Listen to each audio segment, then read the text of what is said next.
Mr. Morton has been appointed for such a time as this, and may he lead us in the way we should go.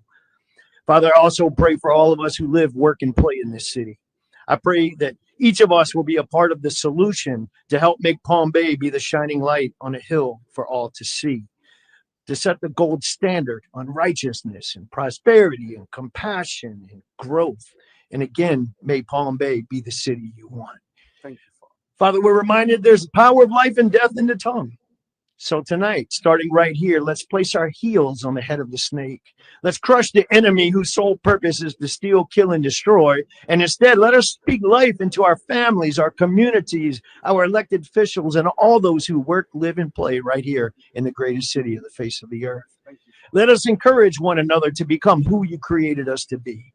So like many new beginnings today, let the Speak Life campaign start right here. Let it start right now. And may we never forget how blessed we all are to live in a nation, in a city where we have the freedom to participate, to have a voice, and to make a positive impact. Father, I ask this with reverence and humility for who you are, but also with a confident and bold faith because of who I am in you. And I ask it all in the mighty name of Jesus. And let the church say, Amen. Amen. Pledge allegiance to the flag of the United States of America and to the republic for which it stands, one nation, under God, indivisible, with liberty and justice for all. Hoorah!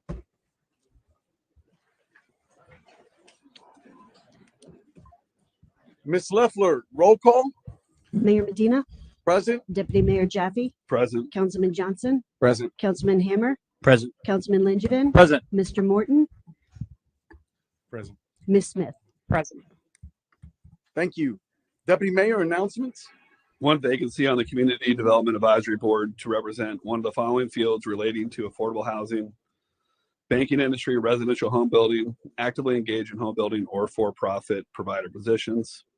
There are 2 terms expiring on the Community Development Advisory Board. This represents residents of the city's positions. Anyone wishing to serve on these boards can apply online at palmbayflorida.org or contact the city clerk's office at 952-3414. Thank you, Deputy Mayor. We're on agenda revisions, and before we do, today is the very first meeting of our new city manager, Mr. Morton. Welcome aboard. Thank you. Yeah, go ahead.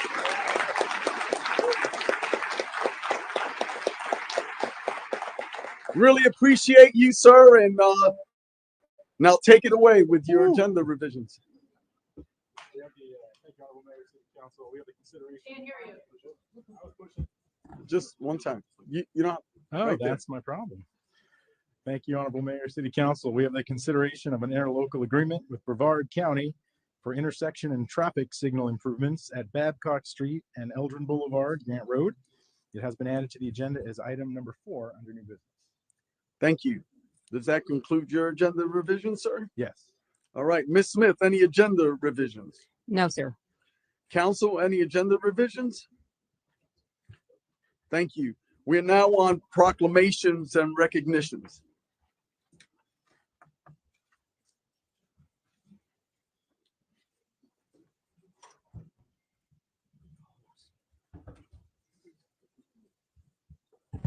So good evening, everyone.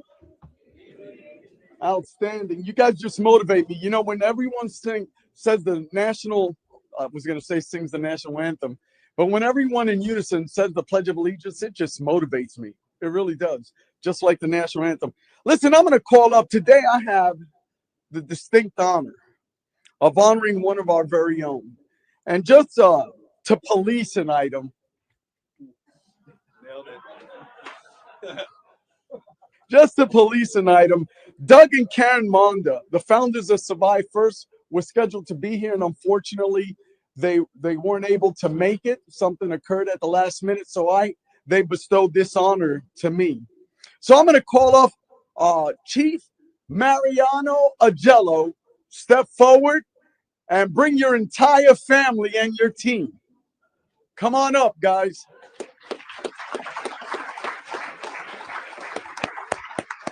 Yes, I'm calling up the family, Yadira Ajello, thank you. I love that you're here with your husband, ma'am. Wow, what a big family. Outstanding. You guys are just motivating. You didn't get the color of the day? No, stay right there. So, good evening. It's my distinct honor tonight to recognize a leader whose service truly goes beyond the badge. I want to extend a heartfelt thank you to Doug and Karen Monda, founders of Survive First, and the entire organization for their continued support of the Palm Bay Police Department. At their third annual First Responder Gala, Survive First honored Chief Maria Ajello with the President's Award, the highest recognition of the evening. Just a second, but we have some family members. Chief Muldoon, you should be up here as well, sir. And Madam Blackledge, you should be up here as well.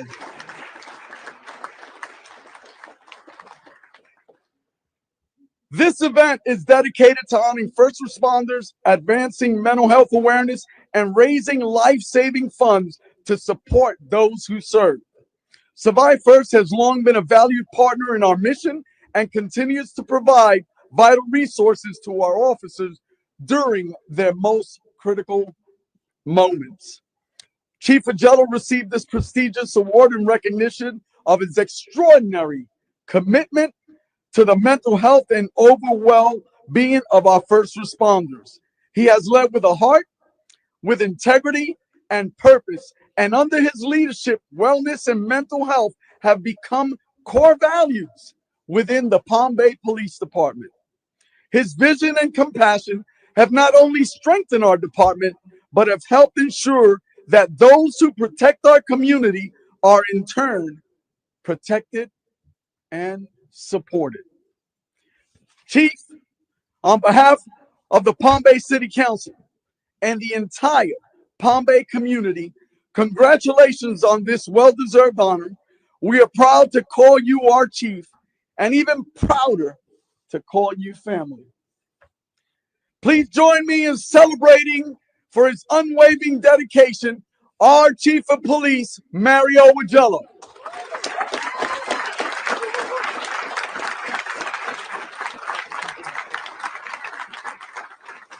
Thank you.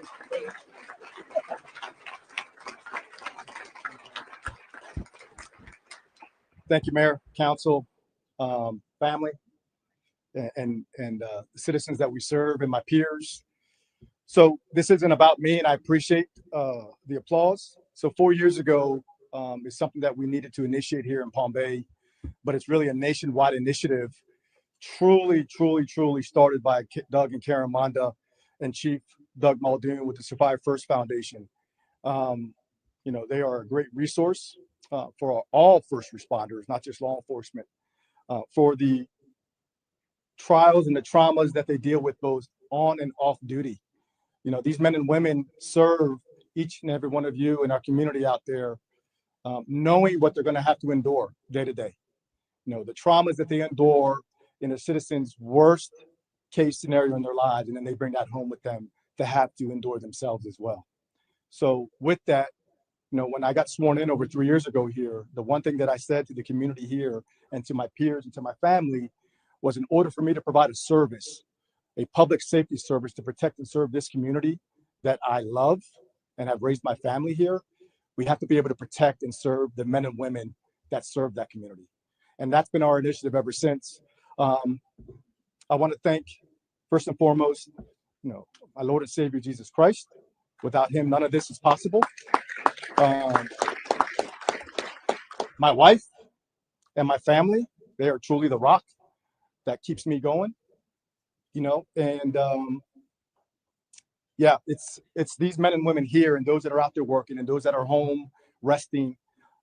They go through it just like everybody else goes through it. So we got to protect them just like we protect our community, and we got to give them the best just like the community expects us to give them. So in order for that to happen, we got to provide these services and resources, and this is what we've been doing here for the last 4 years.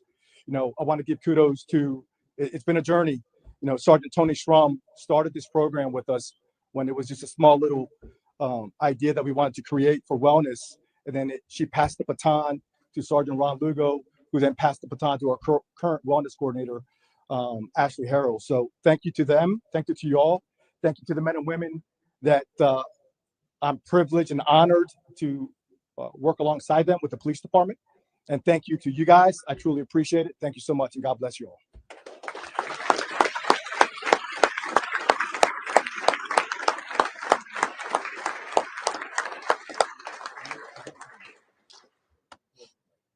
think we're going to take a picture.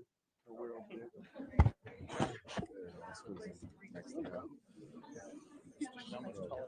Pretend like you love each other. Yeah. I'll feel even better after tonight. Over it and done.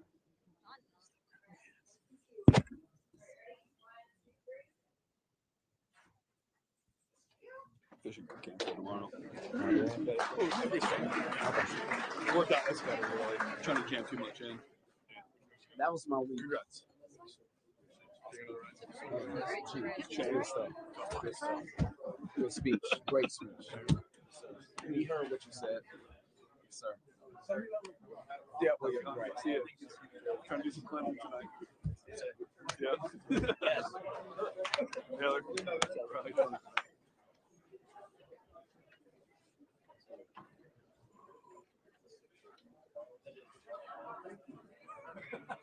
You look fresh. I'm in our SWAT team. Yeah, love me for that. I just did.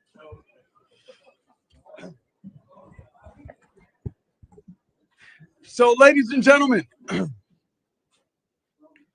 it is May 1st. It is the first Thursday of the month of May. And guess what day that is? It's National Day of Prayer. Pastor Mark, come on up and bring your team.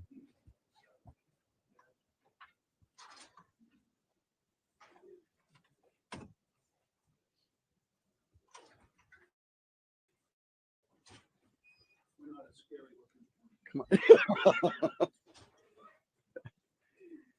It is hereby proclaimed by the mayor of the city of Palm Bay, Brevard County, Florida, whereas the first National Day of Prayer was proclaimed in 1775 by the Second Continental Congress, so that all Americans of every religious denomination and background may pray for God's continual love and mercy upon our land. For it is written in Psalms 33, verse 12, blessed is the nation whose God is the Lord. And that every year the National Day of Prayer is proclaimed by the President of the United States of America. And whereas the National Day of Prayer is an annual observance held on the first Thursday in May, it is based on a federal statute which was first signed into law by President Harry S. Truman in 1952. The statute reads and follows: the president shall issue each year a proclamation designating the first Thursday in May as a National Day of Prayer, on which the people of the United States may turn to God in prayer and meditation at churches, in groups, and as individuals. And whereas the Declaration of Independence, signed by the United States Continental Congress on January 18th, 1777, established our nation's humble beginnings on the belief that our Creator have endowed us with certain unalienable rights, that among these are life, liberty, and the pursuit of happiness. The city of Palm Bay was incorporated January 16, 1960, for this very purpose, as stated in the preamble of our city charter. And whereas all of us have the freedom to pray and exercise our faiths openly, let us give thanks for the freedom to practice our faith as we see fit, whether individually or in fellowship. And whereas we pray for the safety of our brave men and women in uniform. For their loved ones, for their speedy recovery of our wounded warriors. Let us also pray for police officers, firefighters, and other first responders who put themselves in harm's way to protect their fellow Americans. Let us come together to pray for peace, goodwill, as we work to meet the great challenges of our time. Now, therefore, I, Rob Medina, mayor of the greatest city on the face of the earth, we call Palm Bay, by virtue of the authority of said office, do hereby proclaim May 1st as National Day of Prayer in the city of Palm Bay and encourage all our citizens to give thanks in accordance with their own faith for their many freedoms, their blessings, and in asking for God's continual guidance, his continued mercy and protection. In witness hereof, I set my hand and cause the seal of the city of Palm Bay to be affixed this first day of May 2025. Pastor Mark, come on up, sir.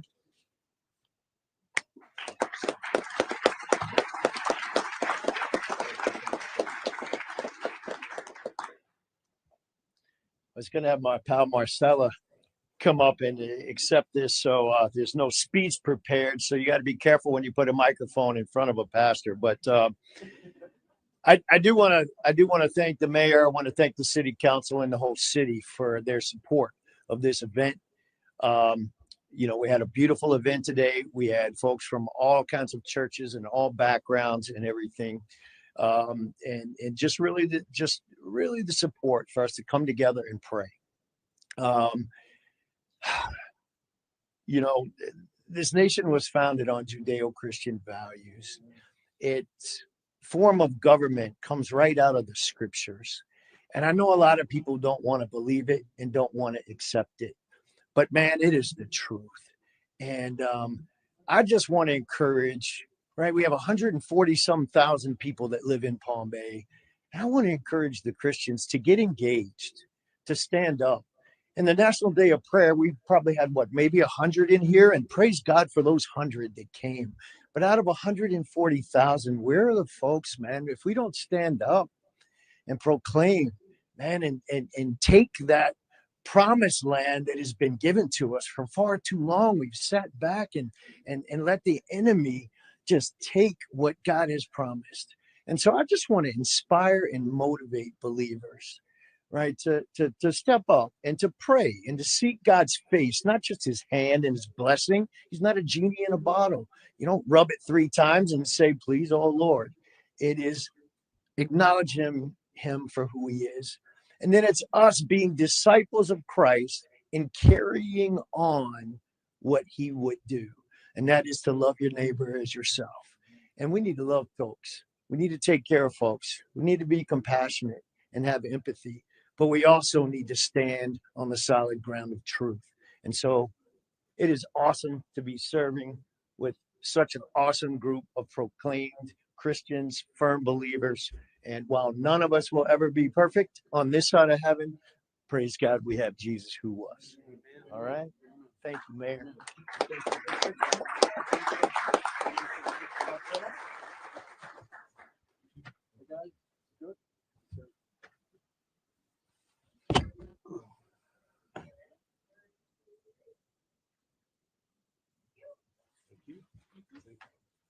Absolutely. That's right. Thanks, sir. Appreciate you. God bless you, sir. Thank you. Sir, thank you. Thank you. Thank you. Yeah. Thank you.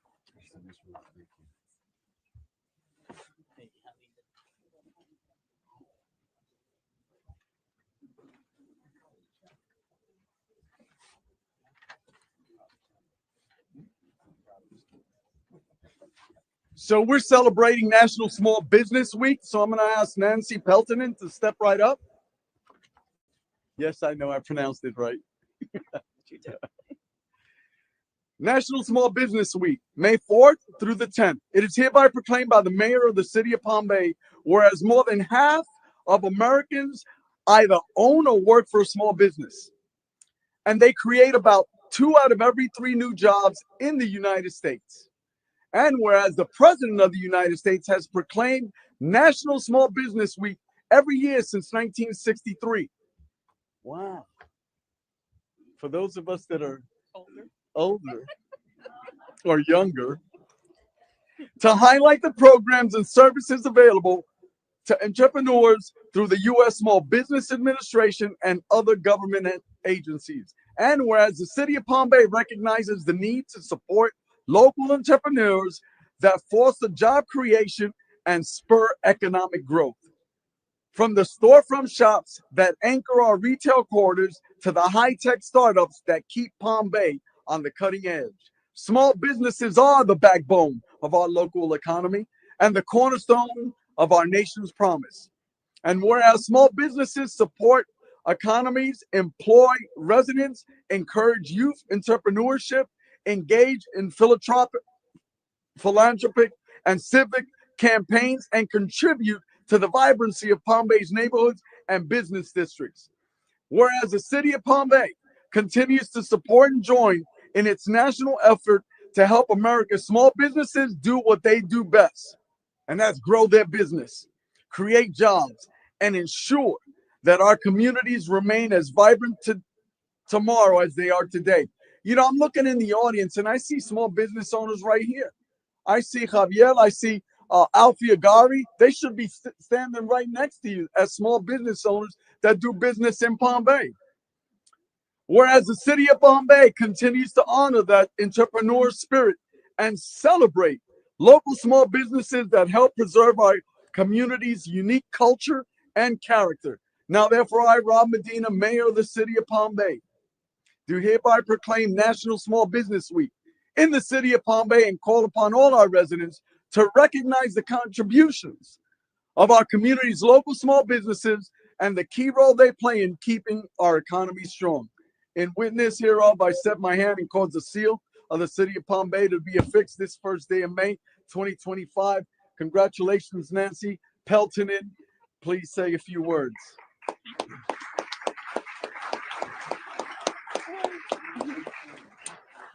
So as the mayor mentioned, National Small Business Week has been celebrated for more than 60 years, and May 4th to 10th acknowledges those critical contributions of America's entrepreneurs and small business owners.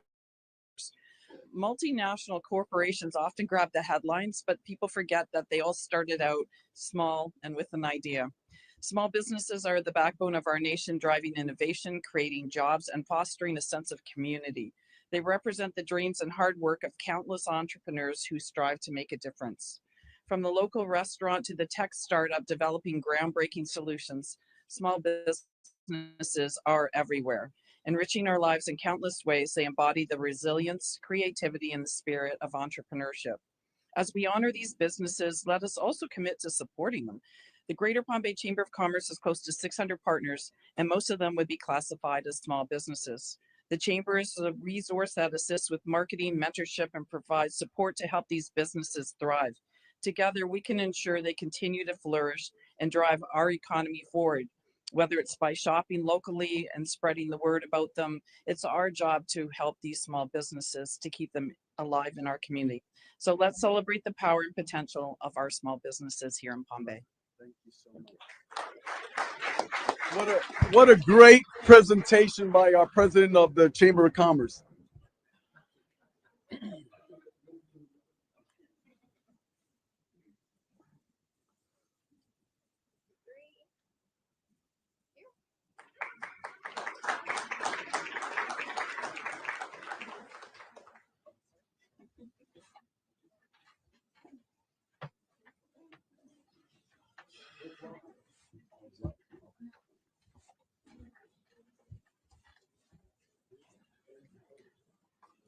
So it goes hand in hand. It is Economic Development Week. It is hereby proclaimed by the mayor of the City of Palm Bay, whereas more than 100,000 economic development or related professionals worldwide are committed to creating, retaining, and expanding top-tier opportunities that facilitate long-term equitable community growth. And whereas the economic development profession cultivates thriving neighborhoods, champions sustainability and resiliency, boosts economic prosperity, enhances the quality of life, and builds a robust tax base. Whereas economic development professionals operate throughout diverse economic environments, including rural, suburban, urban settings, local, state, provincial, and national governments, public-private partnerships, chambers of commerce, institutions of higher education, among many similar organizations and associations. And whereas economic development professionals serve as stewards, bridging connections between the community stakeholders, such as residents, business leaders, elected officials, industry executives, and educational administrations to collaborate in promoting job creation, community investment, infrastructure advancements, and an optimistic future. And whereas economic developers contribute to the betterment and the progress of the great city of Palm Bay within Brevard County, Florida. Whereas since 1926, the International Economic Development Council has been a leader and driving force in advancing economic development initiatives with a steadfast commitment to fostering growth and prosperity in communities of all sizes worldwide through equity, sustainability, resilience, and innovation. Now, therefore, I, Rob Medina, Mayor of the City of Palm Bay, by virtue of the authority of said office, do hereby proclaim Economic Development Week in the City of Palm Bay and remind individuals of the importance of this community celebration, which supports expanding opportunities to bettering lives and moving society forward. I have set my hand and caused the seal of the City of Palm Bay to be affixed this first day of May 2025. Come on up, Danielle. God bless you. You're gonna get Robin. You gonna call Johnny? Yeah, I'm calling you up here. Yeah.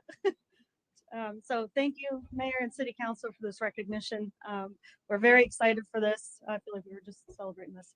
And really, it's a week to be able to celebrate what we get to do every day here at the City of Palm Bay. So every day is Economic Development Day to us. And economic development it is a broad term. It can mean a lot of different things to a lot of different people, but essentially it's to create opportunities for businesses and residents within the city and provide that stable tax base. So some things that we've been doing is kind of focusing on some of our existing industries that we have here and how can we strengthen those and expand on those. And that will create opportunities for residents for quality paying jobs.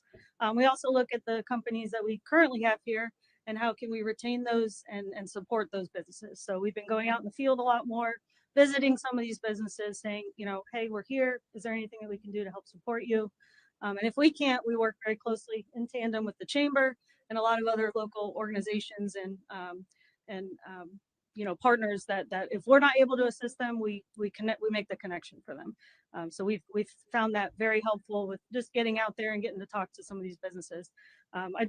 Just the other week, we got to visit a business that has been here for 15 years.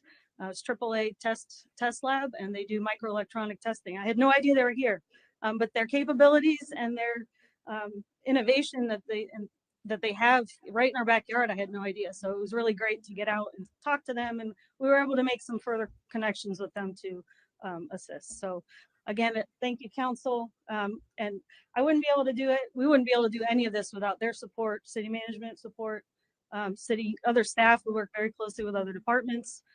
So again, thank you for this. And lastly, I did want to call out our economic development specialist, Robert McKenzie. He's not able to be here tonight, but a lot of what we do, the initiatives that we do would not be possible without his help. I definitely could not do it by myself. So he's well appreciated. So thank you again.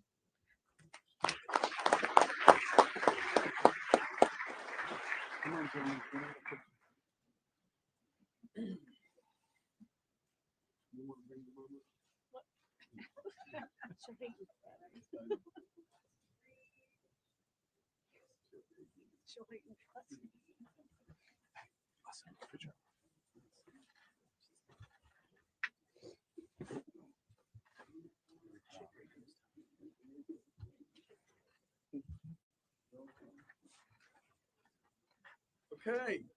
So last but not least, I'll have fire and recreation and all these folks come on up.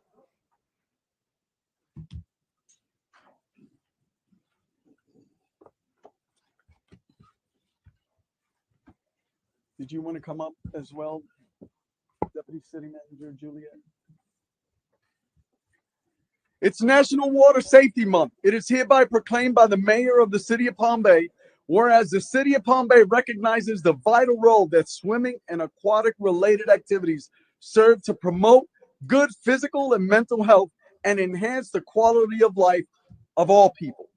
And whereas education regarding the topic of water safety is crucial in preventing drownings and recreational water related injuries. And whereas the contributions of the recreational water industry are recognized as represented by the organizations involved in the National Water Safety Month Coalition in developing safe swimming facilities, aquatic programs, home pools and spas, and related activities, providing healthy places to recreate, learn, and grow, and build confidence, which contributes to the quality of life in our community. Whereas through, I think of pools and I get flashbacks of Marine Corps boot camp when they dump you in the pool with your gear and they tell you to, it's suck it up and yeah, I'm looking at Master Chief because I'm sure he did the same thing. Whereas through continued efforts, I joined the Corps to fight, not to swim. Whereas through continued efforts and commitments to educate the public on aquatic related safety issues and initiatives by industries relevant to water safety, including pool, spa, water park, and municipal sectors, many more lives will be saved from water related injuries. And whereas the clear and consistent communication of water safety rules and programs to families and individuals of all ages is of vital importance. Whereas owners of private pools, users of public swimming facilities, visitors to water parks, or participants in activities on our waterways. Now, therefore, I, Rob Medina, Mayor of the City of Palm Bay, by virtue of said authority, I encourage all our citizens to visit and visitors to recognize the importance of water safety, education, and to commit to acquiring the knowledge and skills necessary to ensure safe aquatic experiences for all. It's witness hereof, I set my hand and cause the seal of the city of Palm Bay to be affixed this first day of May 2025. Who's receiving this proclamation? Go ahead. Okay. Is she the leader of the aquatic center? She's one of the recreation. Okay, give me the leader. Pass it on to the Kate. You're up. Come on, Kate. You're up. I guess so. You're up. You're up, Kate. Thank you. So I just want to thank my team real quick. I'm Katie Stewart. I'm the aquatic supervisor of the Palm Bay Aquatic Center. I also have my leaders, Jenna and Carmela, behind me. Along with fire, I do have, we're partnering with Brooke. She's with Aquatics and Education, and she's been a fantastic partner with educating water safety. And it's such an important thing, especially being in Florida, being surrounded around water and pools. Drowning is preventable, and we do have the resources and education. And she's a fantastic advocate for it. So I just want to introduce Brooke. She's going to come up and say a few words. Thank you. Thank you, Katie. Appreciate it. Good evening, Mayor, City Council, residents of Palm Bay. I'm honored to stand here before you today with representing Aquatics and Education and the Florida Swimming Pool Association. Together with Palm Bay Fire Rescue and the Parks and Recreation, we are launching a series of innovative water safety programs, community events, and education events to just get everyone together and spread the awareness. As we begin this month, our initiative started today at the Aquatic Center, where we joined local families in the water to raise awareness and promote life-saving education aimed at preventing drowning incidents. This is an important effort, including participation from our firefighters in the water, as well as our recreation water safety instructors. Drowning is the leading cause of death for our children. Per the Florida Department of Children and Families Child Fatality Prevention, as of today, we have already lost 31 children. Our community-wide efforts focus providing education that equips families with the knowledge and skills necessary to stay safe around the water. Additionally, the state of Florida is stepping up and taking an important initiative to prioritize accessibility through our new established state bill program, the Swim Lesson Voucher Program, which aims to increase water safety, preventing drownings by offering free swim lessons to eligible families. Aquatics and Education is currently the only registered provider in Brevard County, and we are hopeful that more providers will join in on this effort to expand its reach. I would like to thank the Palm Bay Fire Rescue and the Aquatic Center for being such great advocates and outstanding support. Their continued involvement, including the firefighters joining in on the water activities, has brought meaningful visibility and impact to the program. Looking ahead, we're excited to announce the planning for our 2025 World's Largest Swim Lesson. This is a global event designated to reinforce the message that swim lessons save lives. Last year's event was a tremendous success, uniting all our families. Additional details will to come. To further reinforce this advocacy, I would like to give some friendly reminders to share these essential layers of protection. Supervision is key. Physical barriers, learning to swim, Coast Guard approved life vests, life jackets, and knowing how to call 911 or respond to emergency, water-related or non-water-related. Drowning incidents have a devastating ripple effect throughout our community, especially for our first responders who often first witness these tragedies. Their commitment to community outreach plays a vital role in breaking the cycle, turning experience into life-saving action. I would like to extend a heartfelt appreciation to Palm Bay Fire Rescue for their dedication to this program, Palm Bay Aquatic Center Supervisor Katie Stewart and her aquatic staff, as well as Parks and Recreation Acting Director Daniel for his unwavering support.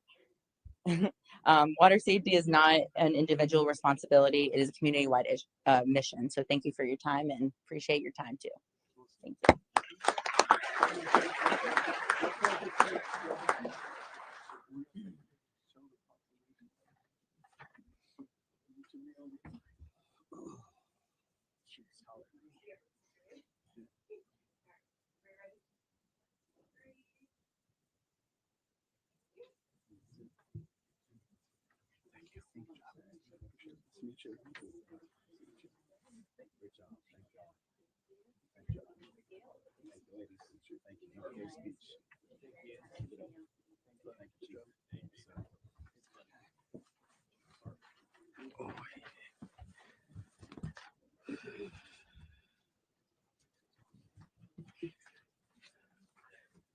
Okay, Deputy Mayor, we are now on public comments. Lance Fisher.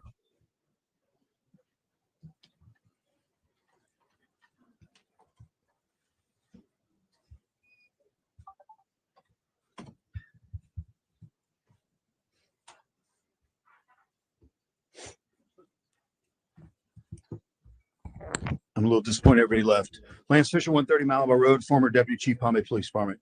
I've been speaking since September 5th, providing proof that Chief Agello's lack of compassion and care for his officers, city employees, and citizens.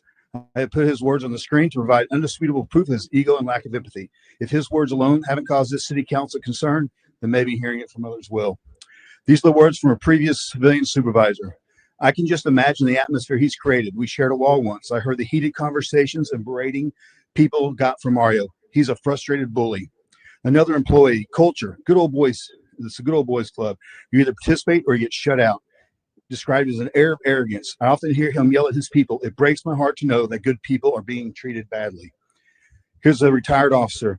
I saw your commentary at the council meeting. It was too triggering for me to finish. Be more than happy to fly back to Florida and speak on your behalf. And this is Lieutenant Chapman from the Melbourne Police Department. His words are documented in an official police report regarding a death investigation. Mario Agello became agitated and verbally aggressive. Started questioning the supervisors on the scene.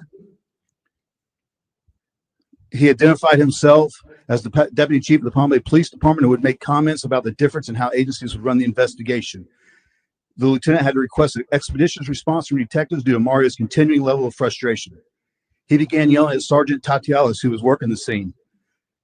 He later went back to Tatialis, questioning his level of tenure and experience alone and making vague threats at him before the lieutenant had to intervene, where he again expressed his displeasure at the speed of the investigation. He began calling members of the Melbourne Police Department command staff, continued his escalation of behavior and interference, and later the lieutenant had to walk away saying that he was afraid that Mario would continue to impede the investigation. Chief Agello made it clear that then he was the deputy chief of the Palm Bay, and he used his influence to contact police, Melbourne police, to interfere and impede the investigation. If this dais wants to pull the body cam footage, expect to see Chief Ajello that berates his officers, city employees, supervisors, community members, and so many more. Chief Ajello later made good on those threats against Sergeant Tatialis. He confronted him at a leadership training seminar, and then after Sergeant Tatialis lodged a complaint on Chief Ajello, Mario attempted to get him disciplined by Melbourne Chief Gillespie. Today is the day that this council needs to direct the city manager to ask for the resignation of Chief Ajello. At a minimum, he must be placed on administrative leave while a full and complete investigation takes place. I had good meetings last week in Tallahassee, and I am confident that this matter will get resolved with or without your guys' direction. I'm also confident this council's refusal to even acknowledge the allegations I've made in private and public will require each of you to answer hard questions and leave you liable, because you can't use the excuse that you were not aware. I've heard council members say I'm only one person. Well, so am I. Today is the day to do the right thing. That's all I've been asking since May 9th of 2024. It was disgusting to listen to this proclamation knowing that I went out on mental wellness and this chief did not care. Michael Brietti. Michael Brietti.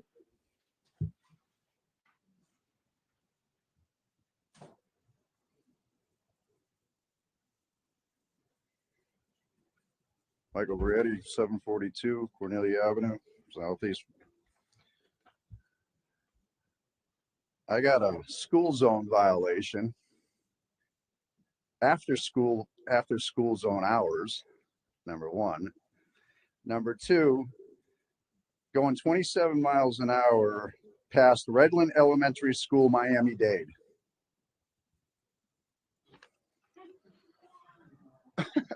How good is your system here? I mean, you want me to pay $100 for what? I was going to read my post from the other night, but you don't have internet. So I'm just going to get on with this. You know, when are people going to wake up in this city? This man's been up here for 7 months making claims. And you're going to cost this city millions of dollars on down the line on the taxpayers? I don't think them photos on Facebook were a joke of him up at the Attorney General's office and other places. I mean, this is getting ridiculous. People need to wake up and stop listening to her, because I don't think she knows what she's talking about when it comes to the law. She'll be dealing with the Florida bar shortly. Another thing. I mean, this proposed thing in procedure of cutting out the airing of public comments, that is a First Amendment violation. I don't care who says what. Okay? You're impeding on people at home knowing that have the same problems to encourage them to come here, but yet the numbers are down. That's pretty goddamn pathetic. Mike, you really disappoint me putting your name on that for somebody else. And you know what I'm talking about. Thank you. Bill Batten.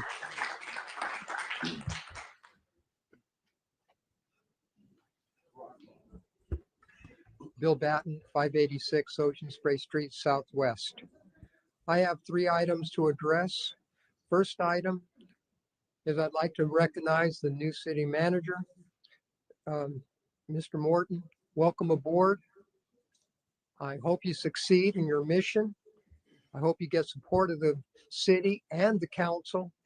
And over time, unless they squelch my ability to address you, you'll probably get to know me. Welcome aboard. Item number 2. Last week, there was a fire down by St. John's Heritage Parkway and Babcock. It was not in the city limits, but the city was tasked with part of the firefighting, which I'm grateful for the fact that we have the ability to have interlocal agreements with other government identities. Otherwise, we'd be in harm's way. But the simple fact of it was this, we just also voted previously to have yard waste like this one moved into the city behind Lowe's.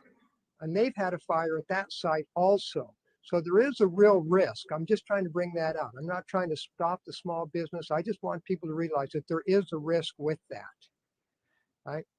And this fact that the city is now trying to work out who's going to have to pay for that fire because it was an illegal business operating in this county right next to city of Palm Bay. And we did have a county commissioner that is their area that's representing the city of Palm Bay. So it is within our own nest, right? So hopefully we get our money back. Item number 3, under consent agenda items, I noticed that there's 1 ordinance and 2 resolutions. What's important about this is, unless I talked about each one, the resolutions and ordinances are what we are governed under in the city of Palm Bay. And yet you deprive me of the ability to talk about it except for my 3 minutes under public hearing. So as I look at it, you're depriving me as a citizen of Palm Bay the ability to address my council, especially when it comes to ordinances and resolutions by which I am governed. So it's on the written agenda. This is the written agenda. I should have the ability to address my council because it is on the written agenda. Thank you very much. Mark Miller.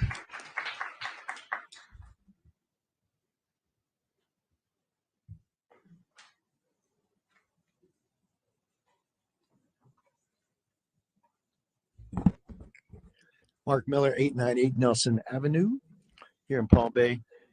Really just wanted to welcome aboard new city manager Matt Orton, kind of rehash what I've said at the last couple of city council meetings to let's be sure to set him up for success, right? Give him what he asked for during the interview.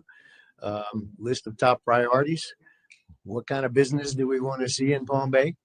And a city council and mayor and staff and that are here for Palm Bay, right? Not for what's coming next in your election career, but what's coming on right now, and giving the public an opportunity to put some input. So anyway, just wanted to reiterate that.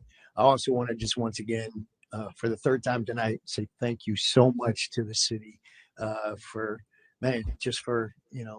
your support and everything of what we have going on here and trying to make a huge impact in this community, make life better for everybody. So thank you for that. Leslie Lancaster.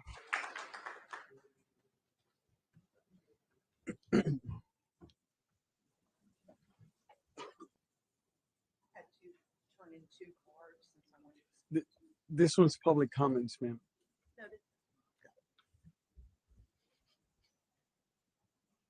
Leslie Lancaster, 1351 Saxony Road, Palm Bay, Florida. Welcome to Palm Bay and your first council meeting, City Manager Morton. We've talked about fires today. Raise your hand if you know where the closest water tower to where we're sitting right now is. You do? Okay. Why is there not one close to the compound, which was on fire how many times within the past 2 weeks?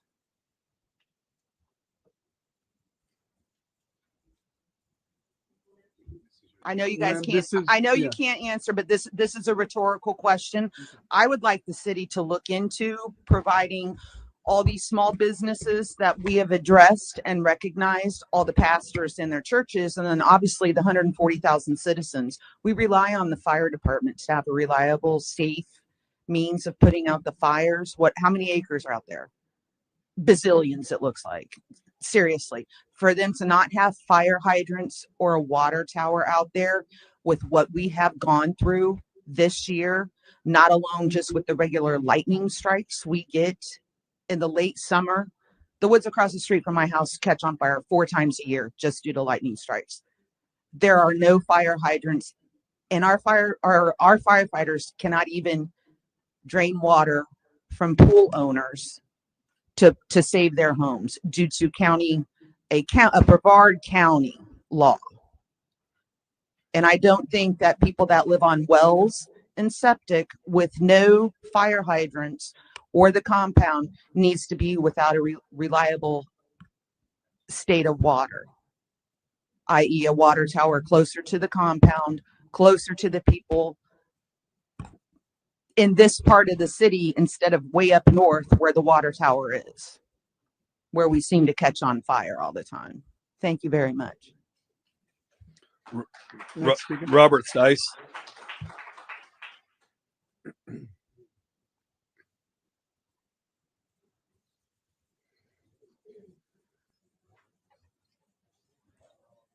Good evening, Council. Robert Stice, 1796 Windenburg Drive, Palm Bay. Again, Mr. Deputy City Manager, I'm sorry, Mr. City Manager, I'm sorry I didn't make the interview. I got razzed because I didn't make it, and quite honestly, I totally spaced it out, so that's on me.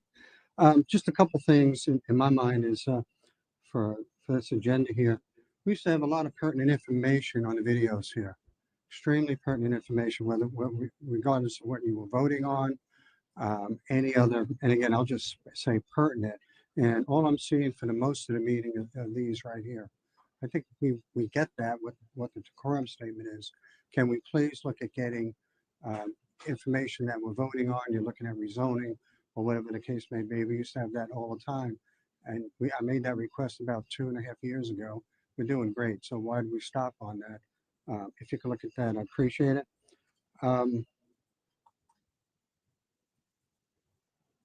So for the past 5 years coming here, and I've been, we've been here till 1:30 in the morning sometimes, right? 1 o'clock in the morning.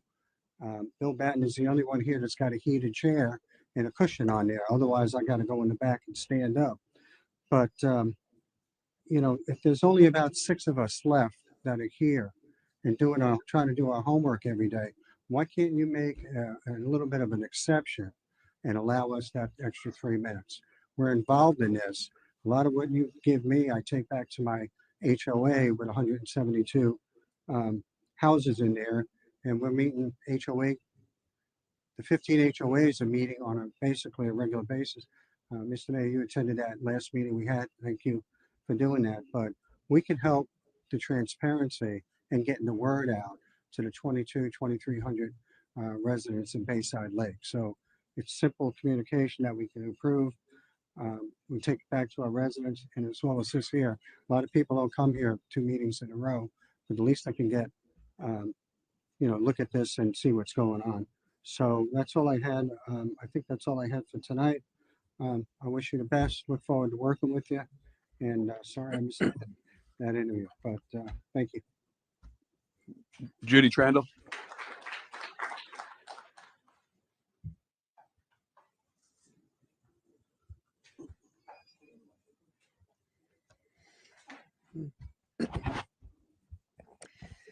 Good evening, Judy Trandle, 751 Pebble Beach Avenue, Northeast. First of all, I want to welcome you to Palm Bay, but buckle up. We got rough roads ahead. But I also want to congratulate Chandler Langevin on his marriage. I understand you got married. Well, hopefully you and Jay.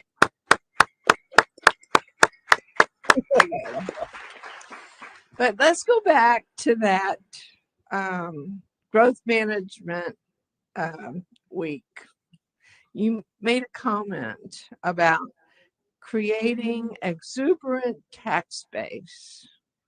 Hopefully that's not property tax. I'm looking for the city to create retail sales and look into surtax. Anything but property tax. We need to leave that thought behind us and start thinking in terms of bringing money into the city and keeping it in the city.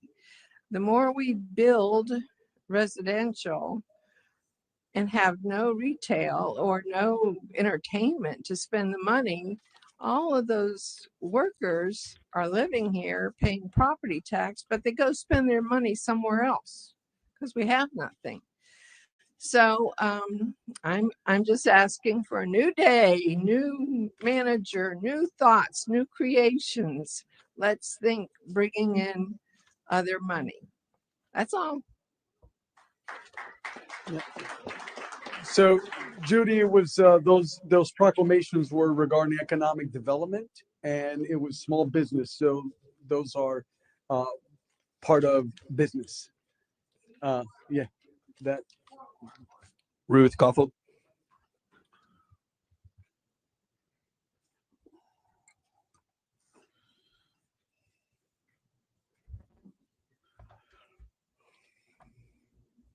Not as tall as Judy. Good evening, Mayor, Council. Welcome, Mr. Morton, to Palm Bay and staff. My name is Ruth Koffold. I live at 935 Douglas Street, Southeast Palm Bay. As a Brevard County Constitution coach, I would be remiss if I did not stand up on this anniversary of the National Day of Prayer. I want to read a little bit of history for you. Many historians have compared Patrick Henry to the Old Testament prophet, and for good reason. His bold denunciations of corruption in government officials and his articulate defense of the colonists' rights to declare independence from England are legendary. During the critical years of 1765 through 1776, the American colonies were forced to endure a long list of abuses, including taxation without representation, searches and seizures without probable cause, the confiscation of firearms, and on and on and on, and suppressing citizens' rights to speak. Despite the fact that most of the colonists and their representatives still favored seeking reconciliation over independence, Patrick Henry was one of the most passionate and fiery advocates of the American Revolution and republicanism. It was his influence that roused Virginia, the largest of the 13 colonies, into military preparedness. Now, I'm not suggesting that we go into physical war or anything like that. This is a spiritual war now. If you didn't learn anything from today, this is where we are. So we must learn to fight this fight together. We must stop the conflict, the drama that we have going on. Make sure that we can adequately resolve these issues that are in the city so that we can move on with the city business. Right now, we have many issues that need to be resolved, many issues that have been going on for at least 2 years that I know of some people, some citizens. Silencing citizens is not going to get you anywhere. It will just incite more conflict, more drama, and more things that's going to detract from doing the city's business. Thank you. Thank you. So, Deputy Mayor, does that conclude public comments? That concludes the speaker cards, Mayor. Thank you. So now we're on the consent agenda. Council members? Any? Stand fast. Did you turn one? Do we have? I turned a card in. For new business or public comments? Either one. Well, ma'am. I thought it was public comment. Okay, well, stand fast. What was your name? Stand fast, ma'am. What's your name? Christine Judakis. Christine. It's for new business that you turned it in. Did you want to turn one in for public comments? I'll wait until new business. I guess you'll keep it Well, it's for that agenda item. I'm giving you the option. Would you want to turn one in for public comments now? Okay, thank you. That concludes the public comment cards, sir. So we're now on consent. And council members, I'll need a motion. So moved. Second. I got a motion by Councilman Johnson, second by Deputy Mayor Jaffe. Any further discussion, gentlemen? Seeing none, all in favor signify by saying aye. Aye. Aye. Any opposed? Passes unanimously.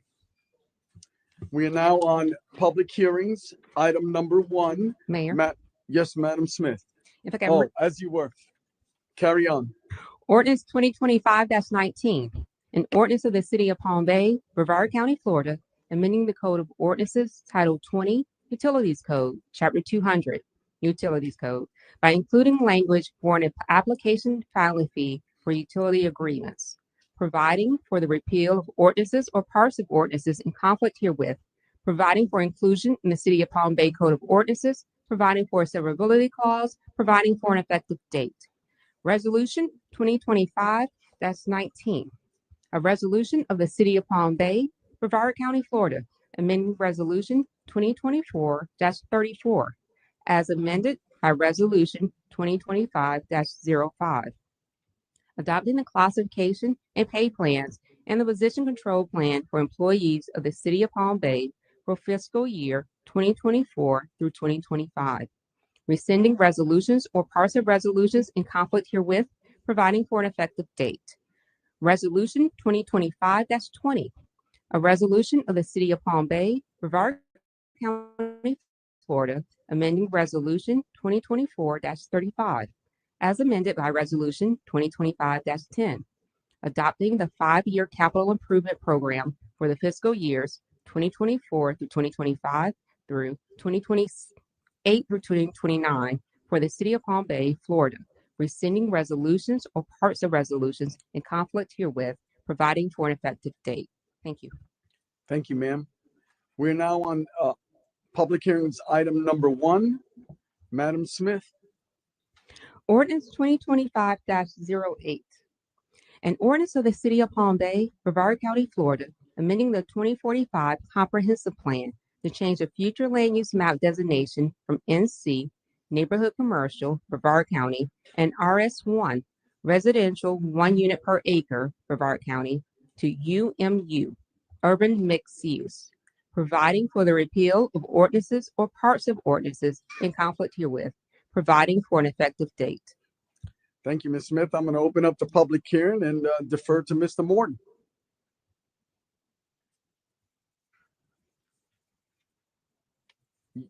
Call up Ms. Frazier.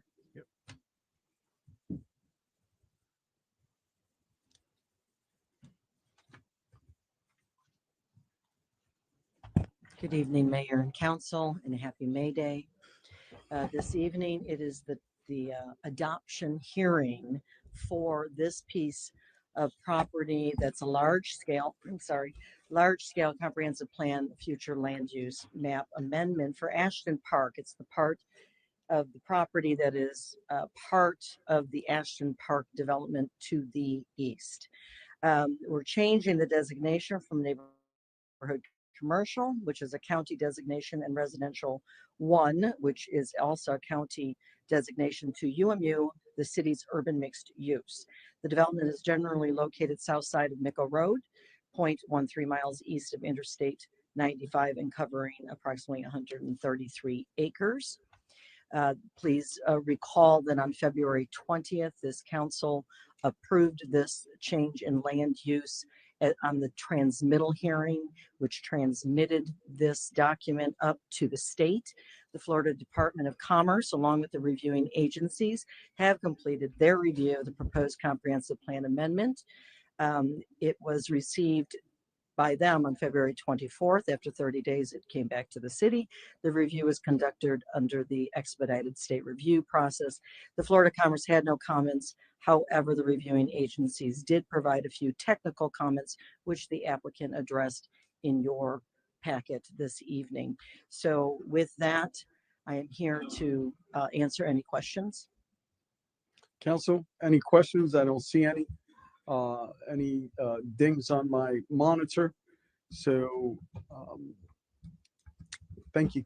Okay, and the applicant is here, sir. Yeah. Okay. So is Mr. Wise here, or where's the applicant? There he is.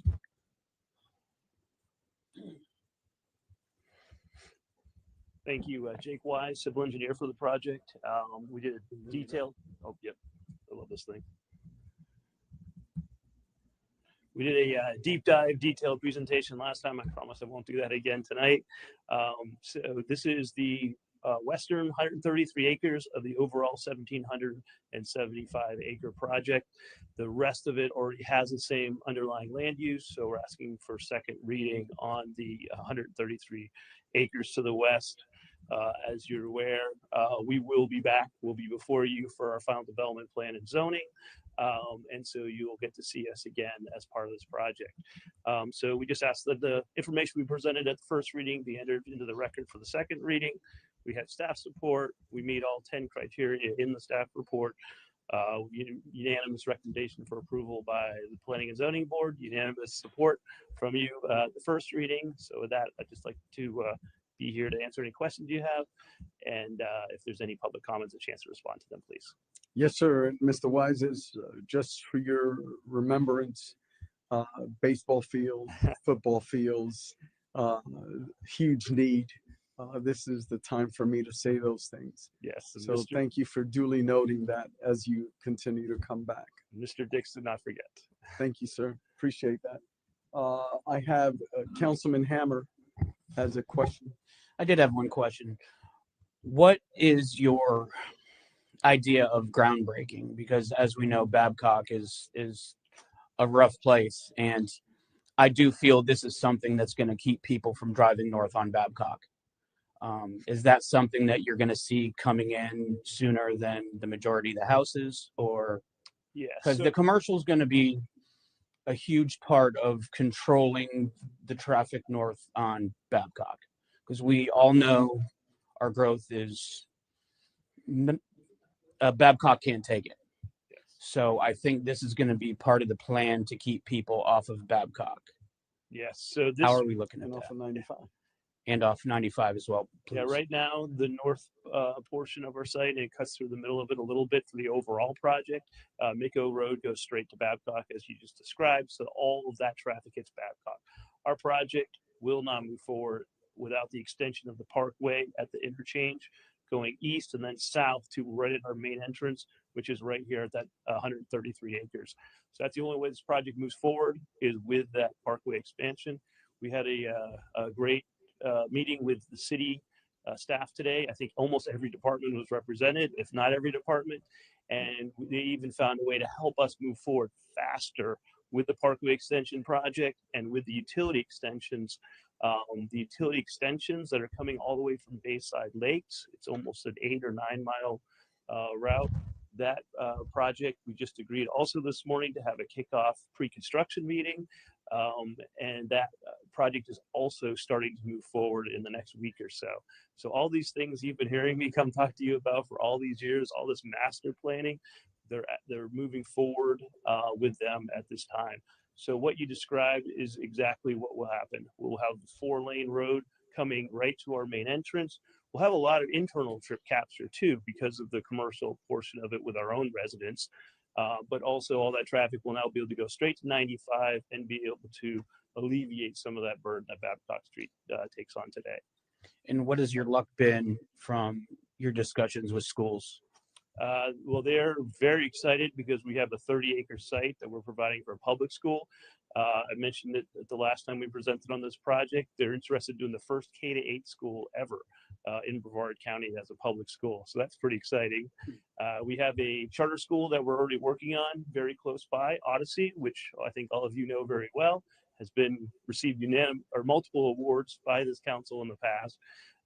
And they're in the neighborhood as well, just north of here, with a new school moving forward. So we're working with both charter and public schools because we know there's a critical need, especially at that elementary level right now. Thank you. Thank you, Jake. Now I'll open it up to the public, and then you'll have an opportunity to come back up. Thank you. Anyone in the audience wish to speak for or against this item? Please raise your hand. Anyone? Okay, I'm closing the public hearing, asking for a motion. So moved. Second. Got a motion by Councilman Johnson. I got 2 seconds. Eeny, meeny, miny, moe. Second by Councilman Hammer. All in favor signify by saying aye. Aye. Any opposed? Passes 5-0. We're now on item number 2. Ms. Smith. Ordinance 2025-17, an ordinance of the City of Palm Bay, Brevard County, Florida, amending the Code of Ordinances, Title 17, Land Development Code, Chapter 171, Definitions, Abbreviations, and Acronyms, by modifying language contained therein, providing for the repeal of ordinances or parts of ordinances in conflict herewith, providing for inclusion in the City of Palm Bay Code of Ordinances, providing for a severability clause, providing for an effective date. Thank you. I'm going to open up the public hearing, and Mr. Morton, with your permission, I'll have Lisa Frazier come up to the lectern. Thank you, Honorable Mayor. Thank you, sir. This again is the final reading of the modified Chapter 171 definitions, abbreviations, and acronyms. Please recall that the last meeting we had a wonderful discussion regarding the changes in the definitions. You will see in your packet that one change was made and recognized in compliance with your, I'm sorry, sir? Go, carry on. Okay, with your request. Well, with that, I'm open for any questions or corrections. Council, I don't see any dings, so there aren't any questions. I'm going to tee it back off to the audience. Anyone in the audience wish to speak or against this item? Please raise your hand. Seeing none? Are you raising your hand, brother, or are you holding up your hand because it hurts? Oh, copy that, sir. That's what I thought initially. That's why I just ignored it the second time. So, thank you, Deputy Mayor. I appreciate that. Seeing none, I'm closing the public hearing and asking for a motion. So moved. Got a motion by Make a second. Councilman Johnson, seconded by Deputy Mayor Jaffe. All in favor, signify by saying aye. Aye. Passes 5-0. We're now on item number 3. Madam Smith. Ordinance 2025-18, an ordinance of the City of Palm Bay, Brevard County, Florida, amending the fiscal year 2025 budget by appropriating and allocating funds as identified in Exhibit A, consisting of 5 pages and incorporated in its entirety herein. Recognizing that such appropriations must be made pursuant to the Code of Ordinances of the City of Palm Bay, Chapter 35. Adopting, ratifying, confirming, and validating the allocations, providing for an effective date. Thank you. I'm going to open up the public hearing, and Mr. Morton, you can call up Larry Wojciechowski.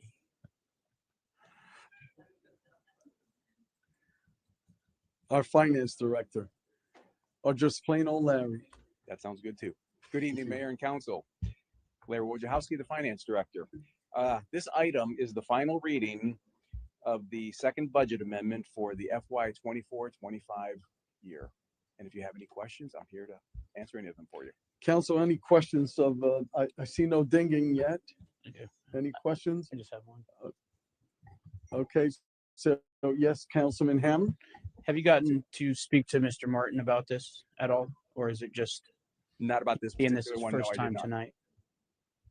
Yeah.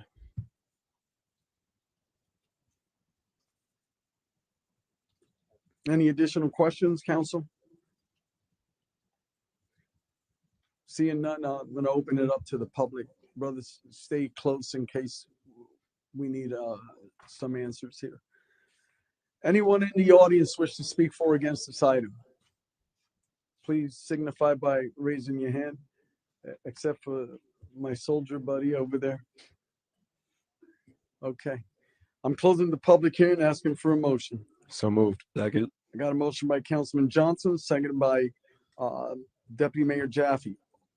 Any further discussion, gentlemen? Seeing none? Yeah, I have one on there. Okay, go ahead. I was going to see if this is something Mr. Morton wanted to look at first before we push this through, or if he got to look at it. And Mr. Morton, there's a question from a council member. Would you like to respond? Yes. So thank you. I did have the opportunity on Wednesday to spend the day with Mr. Morgan before he departed, and we did spend several hours going through, and he brought me up to speed contextually on the items tonight. As far as the fine detail, obviously in some of the deeper background, it is more appropriate to discuss with staff, but Mr. Morgan and I came to agreement. I feel comfortable with the items on the agenda. Thank you, sir. So right now I got a motion by Councilman Johnson, seconded by Deputy Mayor Jaffe. All in favor, signify by saying aye. Aye. Aye. Any opposed? Passes 5-0. We're now on item number 4. Madam Smith. Ordinance 2025-20, an ordinance of the City of Palm Bay, Brevard County, Florida, vacating and abandoning a portion of the rear 20-foot public utility and drainage easement located within Lot 2, Block 416, Port Malabar Unit 10, according to the plat thereof, as recorded in Plat Book 15, page 17 of the Public Records of Brevard County, Florida, and legally described herein, providing for an effective date. Thank you. I'm going to open up the public hearing and get Mr. Moore's permission to call up Ms. Sullivan, Ms. Christine. Our acting public works director. Thank you, Mr. Mayor, Council. This is a request to vacate. This is vacation of 10 feet of a 20-foot public utilities and drainage easement for the purpose of constructing a swimming pool with a screen cage in the backyard. Are there any questions, council? Yes. Question just for future, can staff look at maybe a different policy where this can be more administratively approved so these items don't come to council as often? Yeah, we duly noted. Is that a question that you'd like to respond to? Statement for staff. Or you're yielding to the city attorney? manager? The city Copy attorney that. probably could talk to that. Or you, Councilman Johnson, ultimately said the city attorney can weigh in on that. Not for these vacation or drainage easements. Well, it depends on what the easements are. Some of these things, but when we're drainage, certain easements by statute, you have to have a public hearing because you have to provide a notice. But certainly if there are additional ones that are not governed by statute, I'll work with staff. We'll talk about if there are ways that we may be able to expand the administrative process, but not all of them can be done administratively.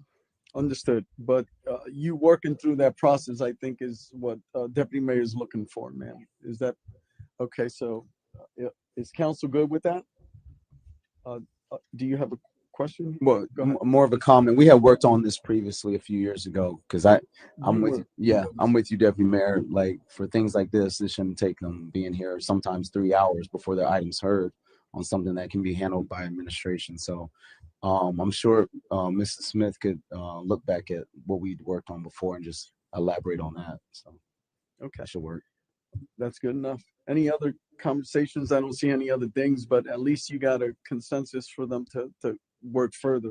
And I do remember you working on that detail with the city attorney, and I think you came to that. This is where we are today, right? But either way, anyone in the audience wish to speak for or against this item, please step forward, Master Chief. Bill Batten, 586 Ocean Spray Street Southwest. I was not planning on speaking on this one because I somewhat agree with you that it sometimes gets hectic and long for the meetings to address something like this. But I've also seen over all the years that I've been coming to these meetings that we've had some variances that were questionable. And it makes it public for the citizens to know what's going on instead of everything behind closed doors, because some people have a tendency to overstep their bounds and always ask for a little bit more. We've had builders ask for variances up to 100% of their lots just to make it for a convenience for them. And if we start doing that behind closed doors, you're depriving the citizens of knowing what's going on within the city. I understand both sides of this argument, but if you automatically take that away, that's just one more reason why we want to pay more attention to what you're doing. Thank you very much. Thank you.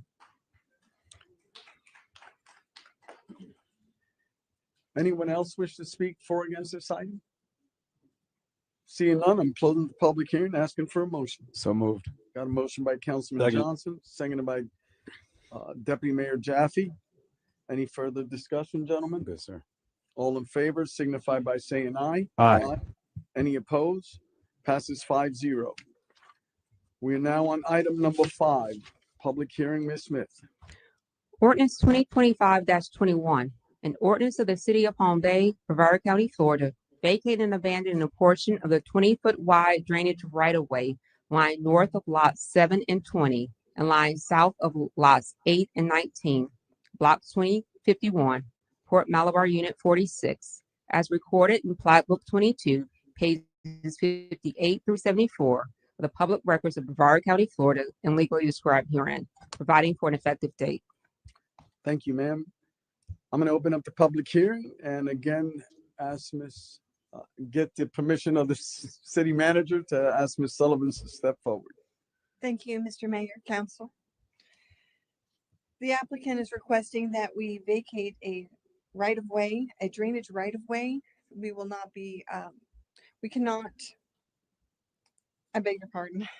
The ordinance allows for the fencing of easements, but not drainage right-of-ways. We will still have all of the easement access to the drainage right-of-way. The area has been piped by the applicant, and they're asking to be able to fence their yard, which is the reason for this request. Thank you. Anyone in the audience wish to speak for or against this item? Please step forward. Hello, I'm the applicant, Phil Silver. It's 2641 Ace Avenue. So you may, I've been looking forward to this for a while. You may remember me from last year. Requested right of use permit to install the pipe. I'm a rare fruit tree collector. You're nodding your head, yes. So installed the pipe. It's a big pipe, much larger than the downstream and upstream pipes, and there's dirt across it, and I'd like to connect my fence so that I can access both lots without having to walk out to the street and back around to my other lot. Also, I'd like to close it off so that people stop helping themselves to things that I've worked really hard on. Yeah, this was your investment towards the pump. You provided that Spent a lot of long money pipe. on this. You put a lot of money into this. I do Yeah. remember you grow those fruit trees or something along that line. I have a question from Councilmember Johnson. Just a brief question, sir. And you've been at this since the last time we saw you up here, correct? It's been a long process. I've had a lot of frustration with mostly contractors, which I got some help from Mr. Jaffe on, so thank you for that, by the way. But yeah, it's been a long journey. I spent a lot of money on it, but happy to be towards the end of it. Yeah. I remember when this first came to us, and I remember it being such a huge investment on your part. It was. And your willingness to do it. My wife is here, so I don't really want to say how much I spent. I'm sure she knows, sir. I'm sure she knows. But thank you. Thank you for coming forward. Thank you. Anyone wish to speak for or against this item, please step up.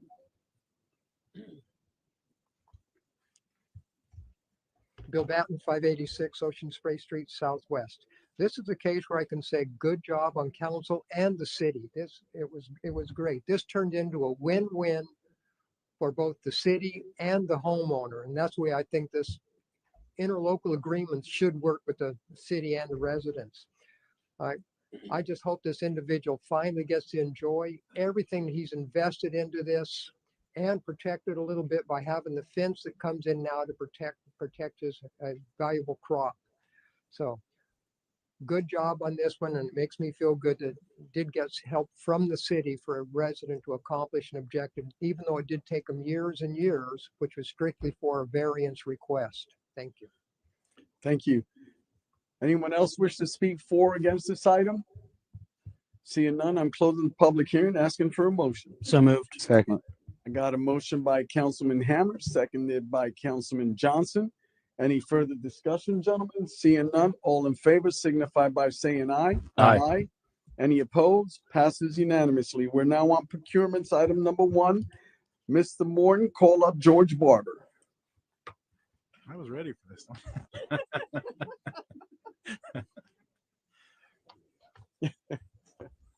Good evening. So it's a simple one. It's just a piggyback purchase. It's from a national cooperative active contract. Happy to answer any questions. Any questions, council? Councilman, I think I'm missing a Yeah, ding. I'm sorry. I just wanted to say thank you for this. I'm missing a ding here. If I don't see it on, no one's speaking. If I don't see it on the monitor, I gotta get you. Still don't have it. There we go. Councilman Hammer. I just want to say thank you for this. I know this is something we badly need, and with the storm season coming up, I really appreciate you and Public Works coming through with this. I know with allocations like this, it's a lot, and then getting it sourced and having it built by the manufacturers is a lot. I just want to say thank you for everything, because I know this is going to be huge when we do need it. It is an intricate piece of what we do here in Palm Bay. Thank you. Thank you. I don't have any speaker cards on this. Deputy Mayor, I need a motion. So moved. Second. Got a motion by Councilman Johnson. The second came from Councilman Hammer. Any further discussion, gentlemen? Seeing none, I'm calling the question. All in favor signify by saying aye. Aye. Any opposed? Passes 4-0. We're now on new business item number 1. Madam Smith.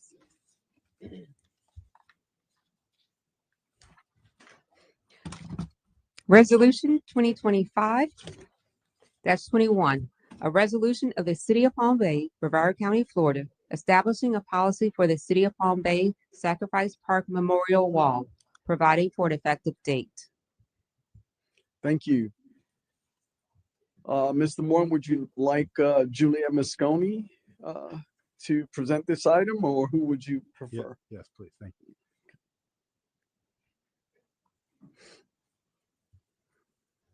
Good evening, Mayor and Council. Juliet Mosconi, Deputy City Manager. As you know, on March 28th, we were very proud to reopen our remodeled Sacrifice Park, honoring those first responders who have provided the ultimate sacrifice and commitment to our residents in our city and in Brevard County. And now that we have this beautiful and moving wall with the etched plaques, we wanted to establish a process by which names can be added to the wall. So just some highlights. There is a resolution. First of all, we wanted to formalize it in that way.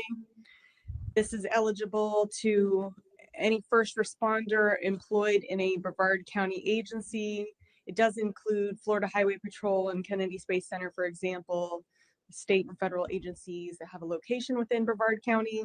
The definition of first responder is defined in Florida statute. And we are looking for 2 areas of eligibility. One is from the Department of Justice Public Safety Officers Benefit Program. They have a very clear eligibility process for a line of duty death. And we're requesting a second option. By the way, the PSOB, the Public Safety Officers Benefits, covers law enforcement, firefighters, paramedics, and EMTs. But it doesn't cover firefighter cancer deaths. However, that is codified in Florida statute as an eligible line of duty death with a benefit. And so what we're asking is to have those firefighters that meet the eligibility as defined in Florida statute 112 and whose death occurred after July 1st, 2019 to also be eligible. In order to be added to the wall, it will require a resolution by the governing body of the agency. That includes us. And it will require all the backup and documentation to be submitted, including evidence of the resolution to the city manager's office. City manager will then issue a letter to the agency saying, yes, this has been accepted. The agency will have to pay for the plaque, and we want them to use our vendor. So they all match. And just in case anything ever happens to that local vendor, I've got all the details and specifications. That's an exhibit to this resolution. And then we will work with them, our police and fire agencies respectively, to do a ceremonial plaque unveiling for those that are honored on the wall. I work very closely with Chief Agello and Chief Stover on this, and I appreciate all their support, and I'm available for any questions. Any questions, Council? I don't see any dings. You just came in, right? Deputy Mayor Jaffe, and then Council Member Hammer. Thank you. Could you speak to the policy that's in here as far as relation to Officer Tovar and COVID? Yes, thank you. So the Public Safety Officer Benefits Program has very clear employment status and eligibility. It requires evidence from both the widowed family, because it provides that particular program from DOJ provides a death benefit both for the family, and also there's education, continuing education for their children along the way. It covers traumatic injuries and non-traumatic injuries. And there was a modification to the program that was passed under Public Law 116-157. It is entitled Safeguarding America's First Responders Act of 2020, and it adds as an eligible line of duty death those public safety officers who succumbed to COVID-19 as long as they were in the line of duty from the period of January 1st, 2020 through December 31st, 2021. And there's some additional requirements. Officer Tobar was submitted by the Palm Bay Police Department to the Public Safety Officers Benefit Program and was approved for that benefit under this program. So under these guidelines, he would be eligible. Thank you. Councilman Hammond? That was actually my first one. And second one, I just wanted to get on record, it's something we discussed. I just want to make sure somebody that has their plaque on Sacrifice Park, they can still have a memorial somewhere within the city. Yes, because absolutely. I know there are things I've spoken to the chief about that I'm with Mr. Tobar that I'm extremely adamant about. And I do believe he needs to be added, but I would also like to see something else in his memory in our city, because he was a very large part of everything that we've done. He started in Fleet and he made his way up, and he should be memorialized properly. Thank you for the question. I did confirm with Chief Agello that there are plans to do additional namings to honor Officer Tobar, and certainly this resolution does not preclude anyone named on the wall from being honored in any other way, naming of buildings, rooms, streets, parks, and also doesn't preclude them from being honored on any of the other memorials for law enforcement. So for example, there's the Police Hall of Fame in Titusville, and he is already on the National Memorial as well. Thank you. Councilman Langevin. Yeah, Juliet, I just wanted to really say thank you for all the hard work that you put into it. And when we're dealing with our first responders who died in the line of duty, that's such an important thing and something that you don't want to mess up. And you put, your heart and soul in this and a high level of professionalism. So I just wanted to really thank you for doing such a great job. Thank you. Yes, I want to echo that. However, I do have some concerns, as I shared with you, and I'll share with council my concerns about this resolution.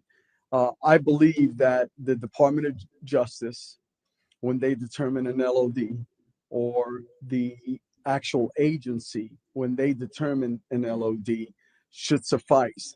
Here's my concern. Maybe not today, but maybe downrange. There could be a council that has the authority not to allow someone be added to that, to Sacrifice Park. I believe that an LOD should not be a political statement, should not come to a vote by a governing body. These are my thoughts, gentlemen. I believe it would suffice for those professionals, and it could be a double-edged sword, right? But on this dais, sometimes we could succumb to the pressures of the community, of the politics, and that's my only issue with the governing body. I think if the LOD is hammered, then we should go with that aspect of it. Those are my thoughts. Councilman Johnson, you yes, sir. I'm in support of that. Thank you. Councilman Langevin, you paged in a second as well. Yeah, same as Councilman Johnson. I support you. I totally understand doing it for the other agencies, so that we really make sure that we're getting their consent. But with it being our memorial, and I'm okay with that. We can kind of be a little biased in that regard and say if they're ours and they meet those standards, then there really shouldn't be a vote. But again, it's a serious issue, and you put a great standard together, Juliet. So I still appreciate that. But I see where you're coming from, Mayor. Yeah, and to that effort, Councilman Langevin, and I know we can't discuss this, you know, as Juliet is working on this, because you did put your heart and soul into this, ma'am, and I'll forever be grateful. Even Sacrifice Park, you went out and we asked you for something last minute, and you got us $250,000 from the Board of County Commissioners. So I owe a great debt of gratitude. The entire citizens owe you that. But my concern is, let's say a sister city doesn't agree with us politically, right? And there's someone that has a line of duty death authorized by the Department of Justice and by their agency, but yet because of some political atmosphere, I would not want that to deter us honoring a first responder from being honored at our Sacrifice Park. So that's my only concern. Yes, Councilman Langevin. I understand that, so I'd be willing to support you if you want to move on that. Yeah. What, Madam? Where? Oh, there you go. I thought you went back. What? Is it more of a legal matter now? I got the city attorney weighing in. It is not a legal matter. The policy, if you want to make that change, if you're not wanting it to come back to council, it's particularly for the other agencies, we are going to have to specify how it's going to be funded. Because typically, if you have things that aren't in the budget, like this comes up and we don't budget it, it would come to you for some type of budget amendment. Is it that you are wanting the police as a part of their budget to allocate certain amount of funds so that way they could just go through it? I just want you all to, if it's not the intent to have it come back, I want us to think through so we don't have it come back if that's your intent. No, the supporting agency should be paying for that plaque. Well, if they're not doing a resolution, yeah, because you're saying that it gets politicized and they're saying we don't want to do a resolution. They don't want to do a resolution. They're probably not going to pay. I get your point. Yeah, so I guess the other agencies would have to approve it. I would make it that simple. My concern is, and I stress it, is the political aspect of it, but I can see them not wanting to pay for it and not be able. So if that is the case, if there is an LOD, as long as the agency is paying for it, I would be good with that. If that's allowable, like the sponsoring agency. So let's say it's Cocoa PD as an example, right? Then Cocoa PD pays for that out of their budget. So that would be, but thank you for that, Madam Attorney. I appreciate that. Thank you. Are we good with this, council? Okay. What else? I have one question. Okay, Ms. Councilman Hammond. So with us doing that, is there an HTE line item that actually gives the department that ability to put funding towards this if it doesn't come to us? Because if not, that's a whole nother step we have to go through to approve funding for a department through a line item for just that in each department, fire, police. And I mean, in some points you would call public works a first responder if they're out aiding in a fire. So I'm not sure if they would meet the definition that we have to look at that, but great question. So may I ask a question just for point of clarity to make sure I'm understanding? You're asking that the other agencies still continue to pay for it, but that no agency have a resolution, or they're asking that the other agencies continue to pay for it and only Palm Bay eligible first responders won't need a resolution through you all again? Am I misunderstanding that? So this is what I was thinking, right? That no elected official should have the authority to deny or approve anyone that has already been established as a line of duty death. That comes from the Department of Justice. It comes from the statute of Florida or whatever agency. So in the discussion, from what I gathered from our city attorney, was how will they pay for it if the government body doesn't provide a resolution? Usually that's the budget, and I concurred. But perhaps that agency, meaning, and I use the city of Cocoa as an example, Cocoa PD, without a resolution, but they do have a line of duty death. The Department of Justice determined it's a line of duty death. That should suffice to honor that member on our Sacrifice Park. Is that Yes, that I clear, understand what you're saying. So to answer your question, Councilman, I'm pleased to let you know that these plaques are not overly expensive. I don't know the exact number off my head, but I want to say that they were around $5,000. I mean, they're not budget busters, if you will. So, and if they're under $5,000, and I might look to Larry for this, they're not even capital. So they could do a budget transfer within their operating budget into the appropriate line item as defined by our finance department to pay for them, let's say this fiscal year.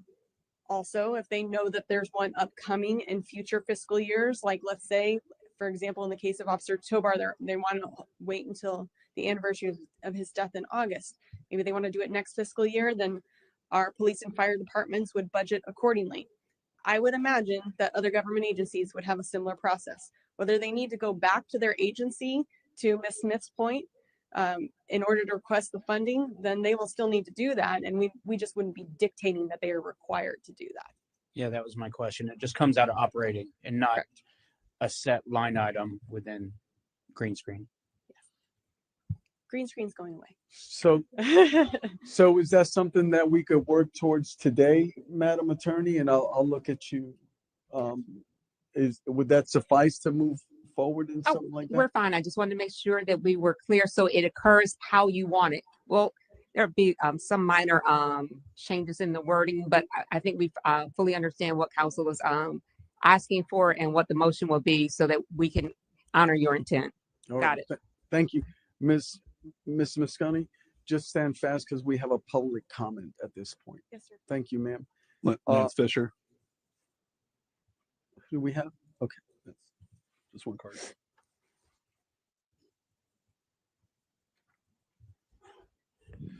Lance Fisher, 130 Malibu Road, formerly Deputy Chief, Palm Bay Police Department, retired. Once again, Mayor Medina, I would like to commend your commitment to honoring first responders with Sacrifice Park. It's a beautiful memorial to those that sacrificed their lives for the great community they served. Though I believe this proposal should have been presented prior to the opening ceremony of the park, so that those individuals that deserve to be on the wall could have been honored during the park's opening or grand opening. I'm excited that Frank Tobar and others will be recognized, get the recognition they so deserved. My understanding, there may be a couple of Palm Bay firefighters that should be on the wall as well. I'm just not familiar enough with those cases to speak publicly about them. I hope that this proposal is passed unanimously, and on the next council agenda, I hope to see a resolution to honor Frank Tobar. He and his family deserve to be recognized by the very city that he represented so well. I was in meetings where there were discussions about create a monument in the park to honor those first responders that tragically took their lives because of the mental trauma associated with their careers. I'm just curious if that is still being considered. Lastly, we must find a way to honor our communications officers. These 911 operators are the first to get the call, and they often never get closure that the officers on scene may get. These operators bear the same mental trauma as officers do during critical calls. This city should lead the way with their lobbyists to get them recognized as first responders. They deserve the same benefits as provided to the other first responders in the Florida PTSD legislation. They are a critical piece of the law enforcement community. Just to, I wrote some notes down based on the other stuff that was talked about. I do agree that PSOB should be the criteria. I don't think there should be a resolution, so I do appreciate that. Just for reference, Frank Tobar's paperwork was personally submitted by me through Chief Moya, and it was approved already, so that paperwork should already be in process. I think it's key that the city recognize that the PSOB be the recognition. Just remember why Frank's not on the wall is because this very city fought against his benefits. Your city attorney so that they didn't have to pay the benefits. That should never be a discussion. If a member is honored throughout this country, they deserve the very honors from this city. And so I do like to hear that these individuals we shouldn't have to fight to honor them. But it was this very city is why he's not on the wall today. So I do appreciate you guys moving forward. I appreciate it again, Mayor. I think it's a great memorial for those first responders. I do hope that Frank, and if there are others that deserve to be on that wall, I hope they get their moment as well. Thank you all. Thank you. Any other speaker cards? No, Mayor. Mr. Moscone, there was a question regarding another project within Sacrifice Park. Could you respond to that? Yes, actually fortuitous timing. Doug Monda from Survive First has met with myself and with Chief Agello several times to talk about an initiative where Survive First would actually fund an additional monument in the park to honor first responders who tragically lost their life due to suicide. And I know it's something near and dear to his heart.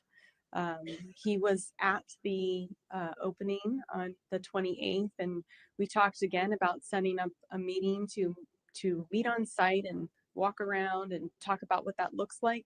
So that is the organization that the city plans to work with on that initiative. But again, the key component that I want to leave you with is the plan is to have Survive First fund that portion of the expansion of the park. We talked about a phase 2.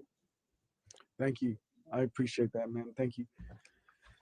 Okay, no more public comment cards. I need a motion. Second. I got a motion by Councilman Hammer. And do you have everything that we need part of the discussion for the motion, or do we have to specify? You should state so it's clear. I understand what the motion is, that we are changing, that you're approving the resolution with the removal of the requirement to have a resolution come forth. Yeah, and that the agency, if it's LOD, that agency pays for the plaque. That's currently in the resolution. Okay. So I make the motion to approve with the specified changes. And I second. Is that good enough? Yes, got it. All right. Got a motion by Councilman Hammer, seconded by Mayor Medina. All in favor, signify by saying aye. Aye. Passes 5-0. We're now on item number 2, Madam Smith. Resolution 2025-2022, a resolution of the City of Palm Bay, Brevard County, Florida, establishing a City of Palm Bay co-sponsorship policy, providing for an effective date. Thank you, ma'am. I'm going to defer to Mr. Morton to have either Daniel Waite or Juliet Moscone present this item. We're going to ask Juliet to come up. Thank you.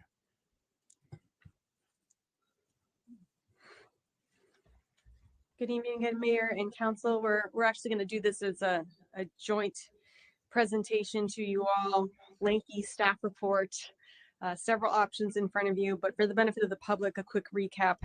The co-sponsorship policy was identified.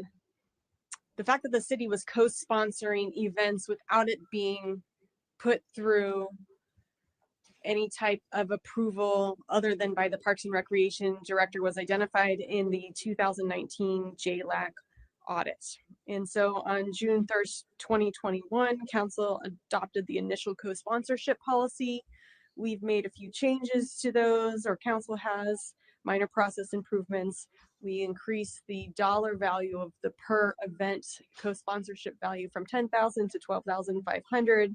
And then we asked in July 2023 for some additional information from the applicant, including how many volunteers are they bringing to the event. And we also made a kind of a process improvement where we added a fillable form where they really have to check all the boxes that they meet the requirements. The definition of a co-sponsorship hasn't changed. It's a community event that is put on by a nonprofit organization. It is free and open to the public. The city does not provide any direct financing for these events, only the waiver of fees and the waiver of labor as in-kind services. They must meet criteria as either promoting the city as a desirable place to live, visit, and do business, a visitor destination, including economic impact, enhancing the quality in life and well-being, providing pride in being a multicultural community, or promoting cultural and artistic awareness. Again, the most important part is that the event must be free and open to the public, and it actually includes that it can't be even a fundraising event. So for example, a 5K race that would be a fundraiser would not be eligible for a co-sponsored event, and you can't use it to promote any political purpose. So right now, the annual limit for the in-kind value is $50,000, and the per event limit is $12,500. The issue we ran into this last year is that we're pretty much at that annual cap. And mainly that's due to increases in the value of staff's in-kind labor that's being waived. I do want to note that we do have a cost in the form of the premium for our city's special event insurance policy. It's approximately $14,000 per year, and approximately 54% of that premium is due to the city's co-sponsored events. And I'll give you a great example. The Easter event that we just had, wonderful event. You'll notice this year there was no helicopter drop. That was through a variety of factors. However, our insurance provider also said that they would not cover an event with a helicopter this year. So those are some of the considerations that we have. Just on a side note, the individuals that put that event together, they had an insurance cost as well. Would you happen to know what that number is? That's a good question, sir. No, I don't have that. But yes, the event sponsors, as part of the special event application, because they do have to submit that as well, are also required to provide insurance that is reviewed by our risk manager and has the city, when appropriate, listed as an additional insured. And that is at a cost to them. And that's usually based on what activities you have there. So that cost runs anywhere from $3,000 to $6,000 if you have inflatables, if you're giving away food for free. So I'm well aware of that. The sponsoring, the volunteers that put on the event, they come out of pocket for that as well. Carry on. We looked at a lot of different agencies, and unlike some things where we can kind of borrow a best practice from somewhere else, there was a wide range of how co-sponsorships are done or not done at all in other agencies. And generally speaking, we see that in the form of fee waivers. The flexibility generally comes at the administrative level. Sometimes they have grant programs, but they're detailed in the memo, but there is no standard. Our program is very robust. We're very proud of our program because it provides so many events to the city, but it is the most robust program of the ones that we looked at. So we have several options that we're going to present to you, and how it's laid out is we have some things that we want you to do no matter what to improve the efficiency and practicality of the process. And then we have 5 different approaches for how you could handle co-sponsorships going forward, ranging from keep the program exactly the same and waive the cap to ending the program and everything in between. And I do want to mention that option 1, which Daniel's going to describe, is the basis of the resolution that is attached to this event. We created a resolution because previously the co-sponsorship policy was just adopted at a council meeting via motion, and so we wanted to formalize it a little bit more. So I'm going to bring Daniel Waite up, our acting recreation director, to take it from here.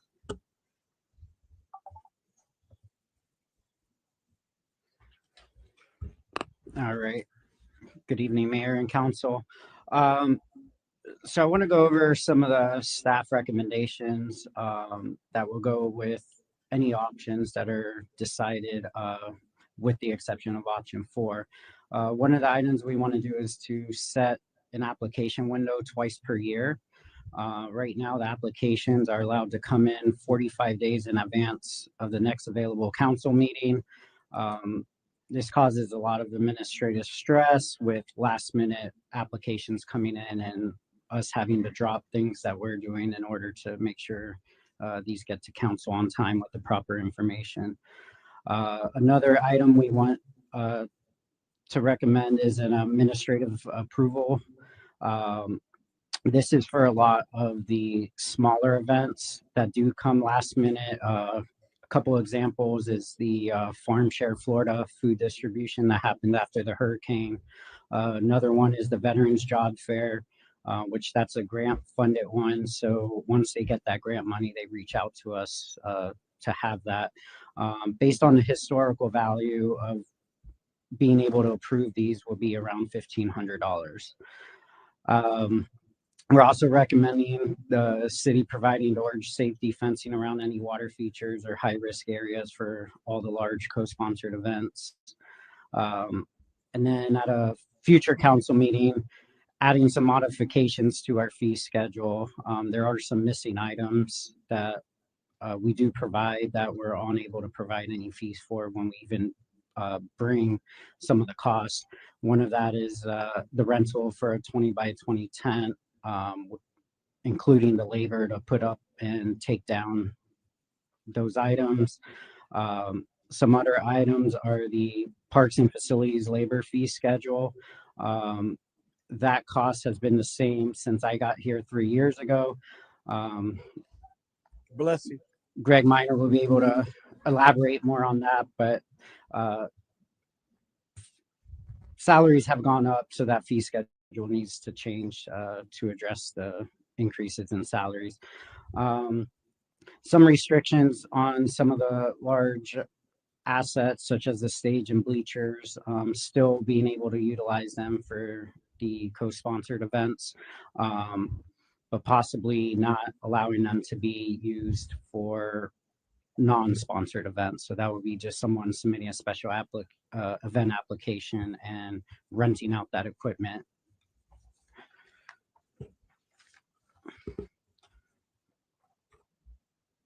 So what we have here with the options, option one is to modify the program to allow the waiver of non-labor rental fees only. So all labor would be covered by the applicant. What this would mean is the facility rental costs, the rental costs for, let's say, the tents, the stage, the bleachers, that all will be waived. But all the day of labor for staff to be there, including the labor for setting up those big items such as the stage and the tents. One is lowering the per event limit on that because of us waiving the non-labor rental fees. All the current co-sponsorships will fall under that 10,000 per event limit. Keeping the cap at 50,000. Again, a lot of that cost is because of the salaries right now. Having administrative approval for the smaller events and again, modifications to the fee schedule. So before I get here on the unrealized revenue and losses, just so you know, these estimates are based on if these co-sponsors were to continue their events with whatever option you choose. So with option one, you're looking at a unrealized revenue rental loss of about 27,000, and you will see a revenue receipt of about 22,500 come in. Option two,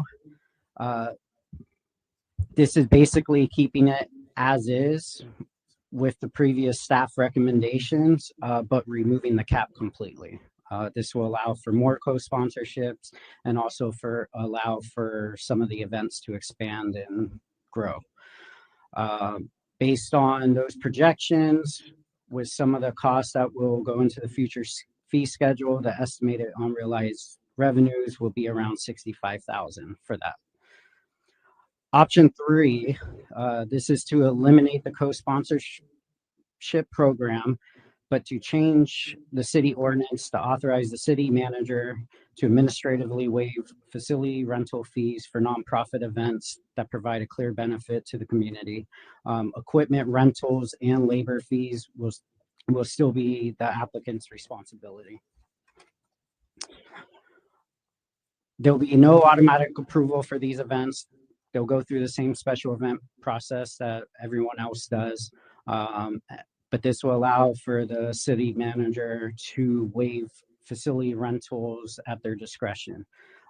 Based on those projections, you're going to look at about a $13,000 loss in potential rental revenue, but you'll see a revenue receipt of around $37,000. Option 4, make no changes to the program and leave it just as it is right now. Option 5 is to end the co-sponsorship program completely. Applicants will still be eligible for the not-for-profit discount rate of 25% of their rental fees, which is already established in our fee schedule. So again, all those estimates are assuming that the currently approved co-sponsors will continue to be held at our city-owned facilities.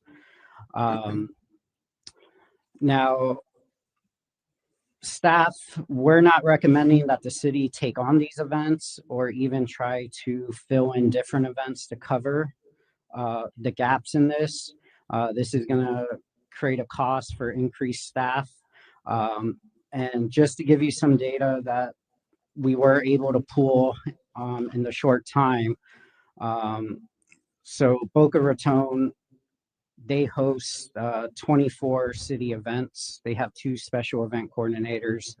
Port St. Lucie hosts 22 city events. They have 2 coordinators and a manager. Mount Dora hosts 20 city events, and they have 1 manager and 1 coordinator. Just to give you an idea, the city of Palm Bay and the recreation department, we do currently right now 22 city events. So we're kind of in the average of what everyone else is doing, but we have 1 special event coordinator. All the other municipalities have 2. Now, if you add the co-sponsorships, we have 12. That takes us up to 34 events.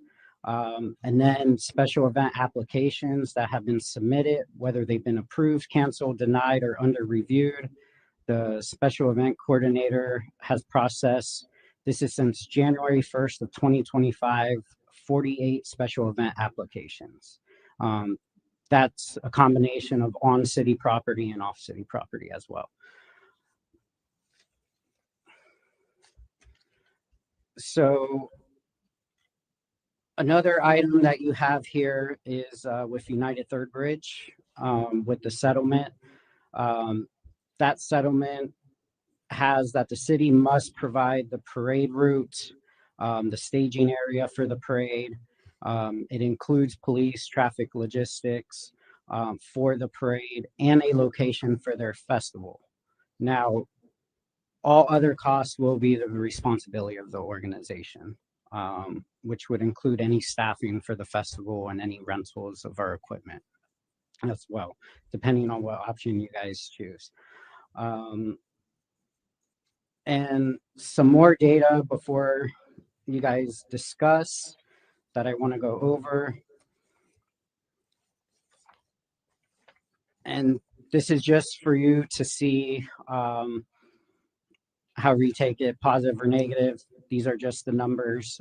With the 12 already approved fiscal year 25 co-sponsorships, based on their applications that were submitted, there were a total of 5,276 volunteer hours, total anticipated attendance of 37,800 attendees, a total monetary contribution, which is the budgets they submitted, which is what they put towards their event, $94,525.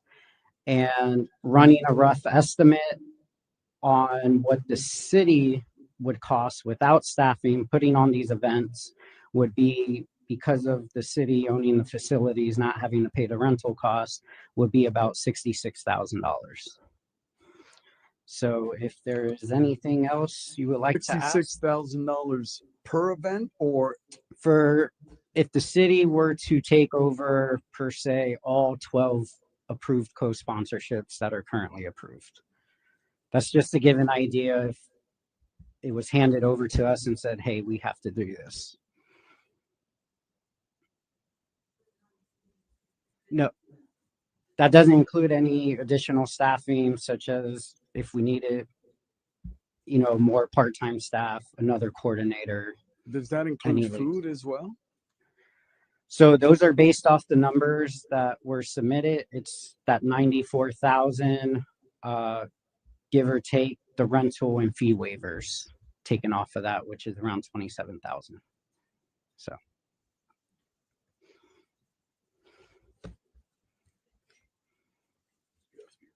Councilman Langevin has a question. Thank you, Mayor. Could you tell us some of the 22 city events? For our city, yes. So out of the 22, we consider them major events, which are over 1,000 plus attendees. That includes the Fall Festival, Multicultural Festival, Kids to Parks Day, the Independence Day celebration, Holiday Light Parade, Veterans Day Parade, tree lighting ceremony, 6 movies in the park, 2 golf classics, one in the spring, one in the fall, Turkey Creek 5K. We're going to go this fiscal year to 4 concerts in the park, 3 semi-formal dances, the Patriot Day Memorial event for 9/11, Turkey Creek Sanctuary Park After Dark, Turkey Creek Craft Show, the Turkey Creek Rummage Sale, Breakfast with Santa, and then we have various events at the pool as well. Thank you. Councilman Hammond? I have a little laundry list of stuff. So one of my questions is I know we have sponsorships that we receive from a lot of the businesses within the community. Correct.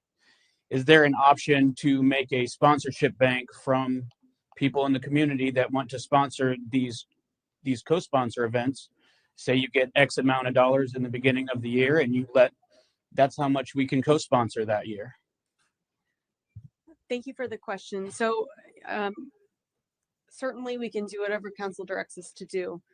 My concern with that is we already request sponsors for our events, and we collect those fees and actually hold them in a separate account for putting on our special events to help us offset our costs. Of course, we never completely offset our costs. And Daniel and I have talked at length that it's becoming more and more difficult to get sponsors for our events. I'll give you an example. How many times do you see Thrifty Produce sponsoring your events? Almost every one. What we've talked about doing is creating a marketing video where we use some drone footage of some of our events to show, hey, if you sponsor and you have a banner up there, this is the impact you could have in reaching your business to the community. So my fear is that we would actually be taking on some of the fundraising of these nonprofits ourselves and possibly detracting from the number of sponsors that we could get for our events. We are certainly open to that option. Exactly. Okay, and my second one is, say we do away with co-sponsorship right now tonight. Are we able to let these groups piggyback on our events? Say we're having a multicultural, letting some of the events that we do, let them put up their tent, booth, etc. at one of our events. So we actually currently do that now. One of them with Bakaska, they're a big part of our multicultural festival. We allow them to participate. I know Christmas Extravaganza was at the Fall Festival, so we do allow them to have a booth and participate. Yes. Okay, and on my last one, is there an SOP that you've seen at other places where they do not a immediate end, but a 3-year, okay, you're going down this bit, you're going down this bit, now you have to do it yourself? The research we've done, I have not come across it. Like Juliet stated earlier, really every municipality and county has a different form of this. There's not one common practice. It was really hard even to find one that came close to comparing to ours. And is there anything that's stopping us from saying, listen, there's 3 or 4 that we think are good for the city, and those are the only 3 or 4 we're going to do. Everything else is done. Is that an option? I'm going to say from a staff perspective, no, but I am going to ask Ms. Smith, is there any concern, to Councilman Hammer's point, if they selected 3 or 4 events that they wanted to have just those events and did not include any of the other co-sponsored events in the process? From a legal perspective, I just wanted to. So long as the events that they are selected, there is some justification, and that justification, of course, isn't based upon viewpoint or any other illegal concept. No, I mean, the city has some discretion, but we would need standards. You don't want it to be something where it seems that we have unfettered discretion, because usually unfettered discretion gives you something that's arbitrary and capricious. But so long as we have some standards, and so that there's clear why these are selected, it may be the revenue, it may be the number of people, but there is something that we have in place, and then we apply that and we only get a certain list, that's fine. Because my biggest concern is when you're naming off all these cities, you're naming off cities that have amenities and we don't. So, you know, we're providing something for people to do at that time that we don't have within our city. I mean, we have a sister city that's about to have a fairground. We're going to be the outskirts of Melbourne soon. So I still want to be able to provide things for our city, because our people are already going out of the city for work. I just don't want to take that away, but at the backside, I do know that we do need to conserve what we do have. Thank you. So at this point, I'm going to go to the public comments. Bill Batten.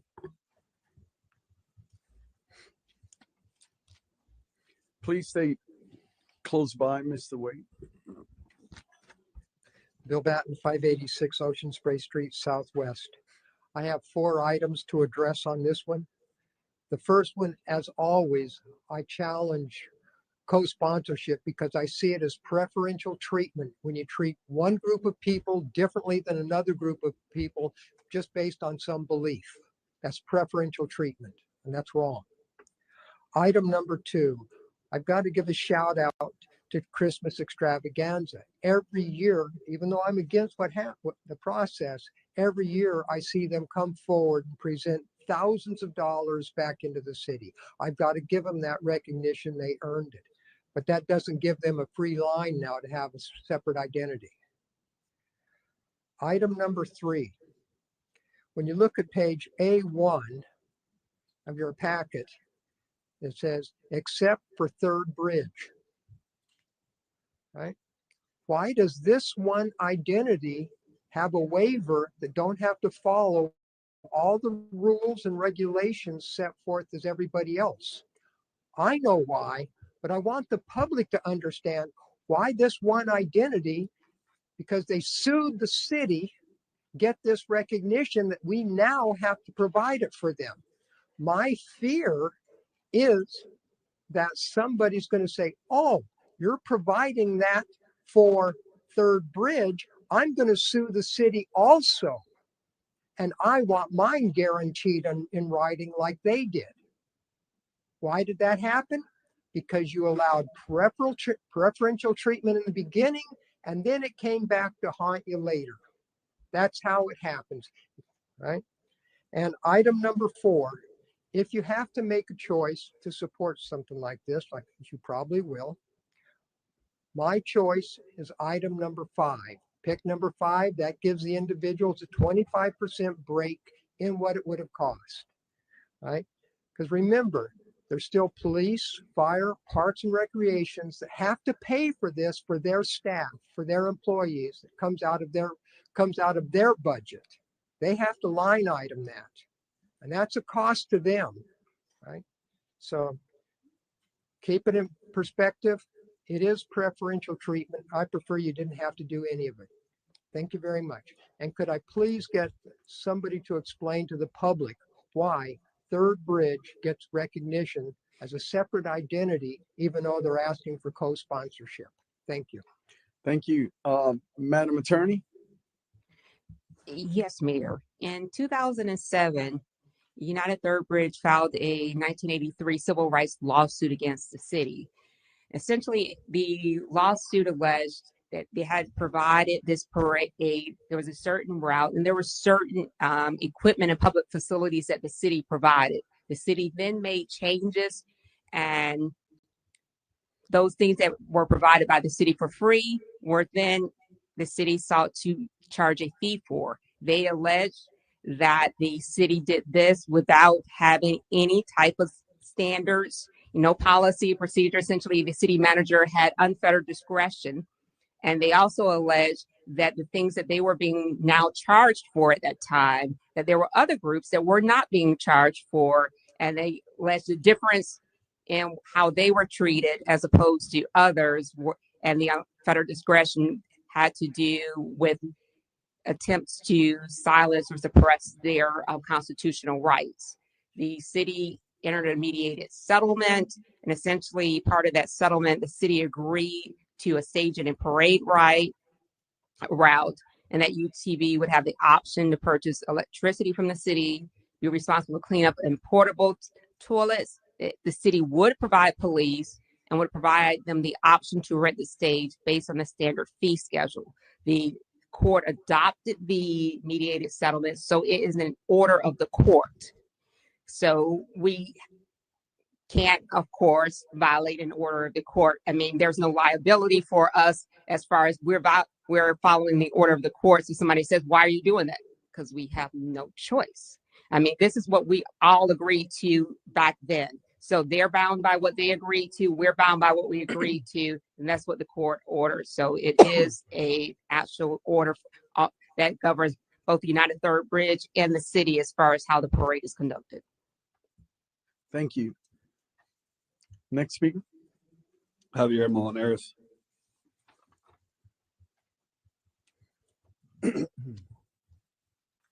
Hi, how are you? So nice to see you, brothers.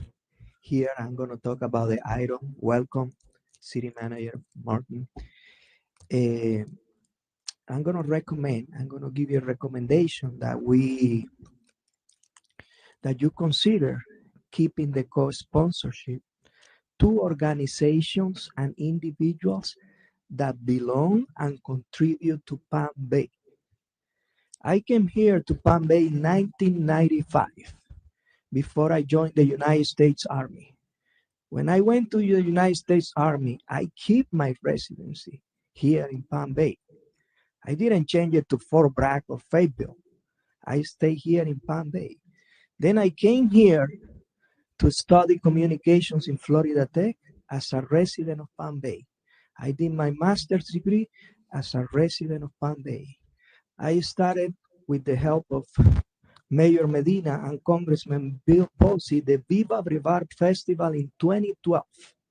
And then I started the Brevard Hispanic Center, an organization that helps individuals and families in areas of education, health, family issues, immigration here in Palm Bay. I recently established the Brevard Hispanic Chamber of Commerce. You are a trustee of the Chamber of Commerce, serving a lot of people in the community here in Palm Bay. I'm being a resident. I bought my first house in Palm Bay in 2020, and I've been paying taxes until now, property taxes, serving the community. So my recommendation to you is that you give priority to organizations that are here in Palm Bay serving the community. I've been donating since November 2022, $1,000 a page in Al Dia Today, which is a business here in Palm Bay for 20 years. $1,000 to the city of Palm Bay, a page that we do the mayor's column every month. So that means $12,000 a year to Palm Bay.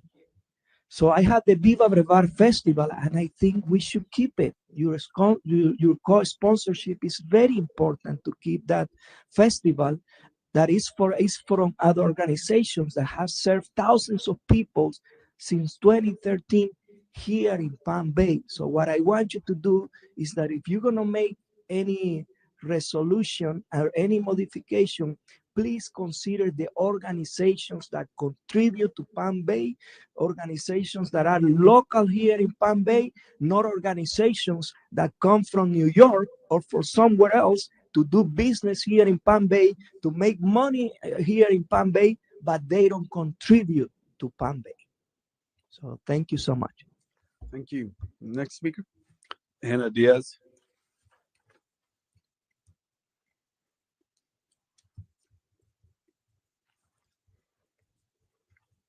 Good evening. Anna Diaz, 2245 Spring Creek. I come to you tonight as a resident of Palm Bay for over 30 years and a board member of the Brevard Hispanic Center and the Brevard Hispanic Chamber of Commerce. Our city has so much potential, and that potential is in the uniqueness of the people who live and thrive in it. The city of Palm Bay can continue to benefit significantly from sponsoring events like Viva Brevard, an event that brings business and safe fun to a town young people refer to as Palm Boring. I don't do that, the kids do. An event that increases the city's economic growth, attracts tourism, and enhances its reputation. Tourists and visitors who spend money and on accommodations, food, transportation, and entertainment during this event, generating revenue for the city through taxes and other sources. For years, this event has fostered a sense of pride and community in Palm Bay, making the city more appealing to live and work in. This event has been a model of excellence for other organizations and provides a networking opportunity for local businesses, artists, organizations to share with each other and the general public their services in a stress-free environment. Through the connection of collaboration, the city of Palm Bay needs to continue to grow its visibility and raise awareness of its attractions and resources. This is a financial win for Palm Bay, as the success of this event attracts investors and home buyers. Supporting this event supports your mission and specifically your core values of community engagement, building trust, and fostering positive relationships with residents, businesses, and visitors, and economic development, attracting, supporting, and growing businesses to create a thriving and diverse economy. All we want is to support you to live your core values, values we share with you. Thank you in advance for doing what is best for our city and doing the right thing. Thank you. Marcia Campbell.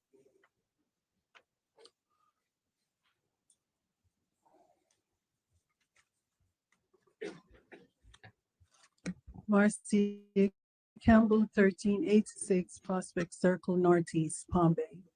Good evening, Mayor and council members.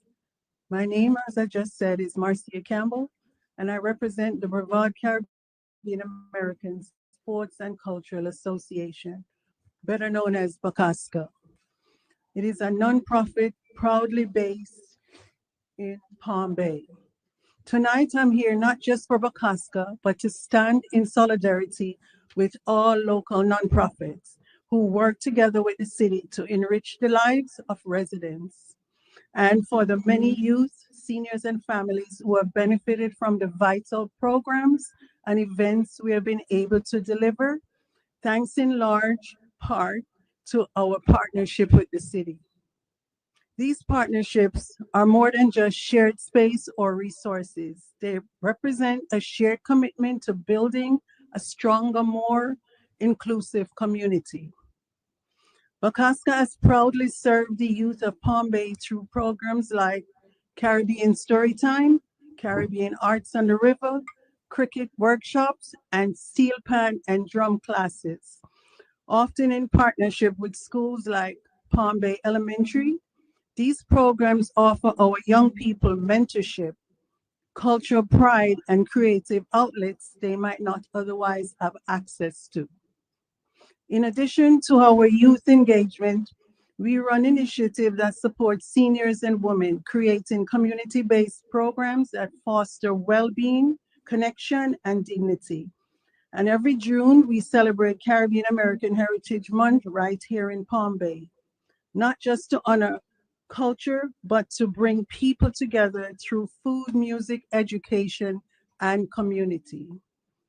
Our impact and the impact of many nonprofits across the city would simply not be possible without the city's co-sponsorship. This partnership allows us to provide free and low-cost events, workshops, and resources that lift our entire community. Co-sponsorship isn't just about sharing costs, it's about sharing values. It's a statement that Palm Bay believes in building community from the ground up, and that the city sees the value in organizations like ours who are deeply woven into the fabric of this city and care deeply about its people. Palm Bay has always prided itself on diversity, inclusion, and grassroots engagement. By continuing these partnerships, you're reinforcing those values and investing in the very organizations that are helping to share a better future for this city. We ask you not to withdraw that partnership, but to reaffirm it, to continue standing with us as we build a city where culture, connection, and opportunity are available to all. Thank you, ma'am. Let's. Thank you, ma'am. Alfia Thank Gari. you. Thank you.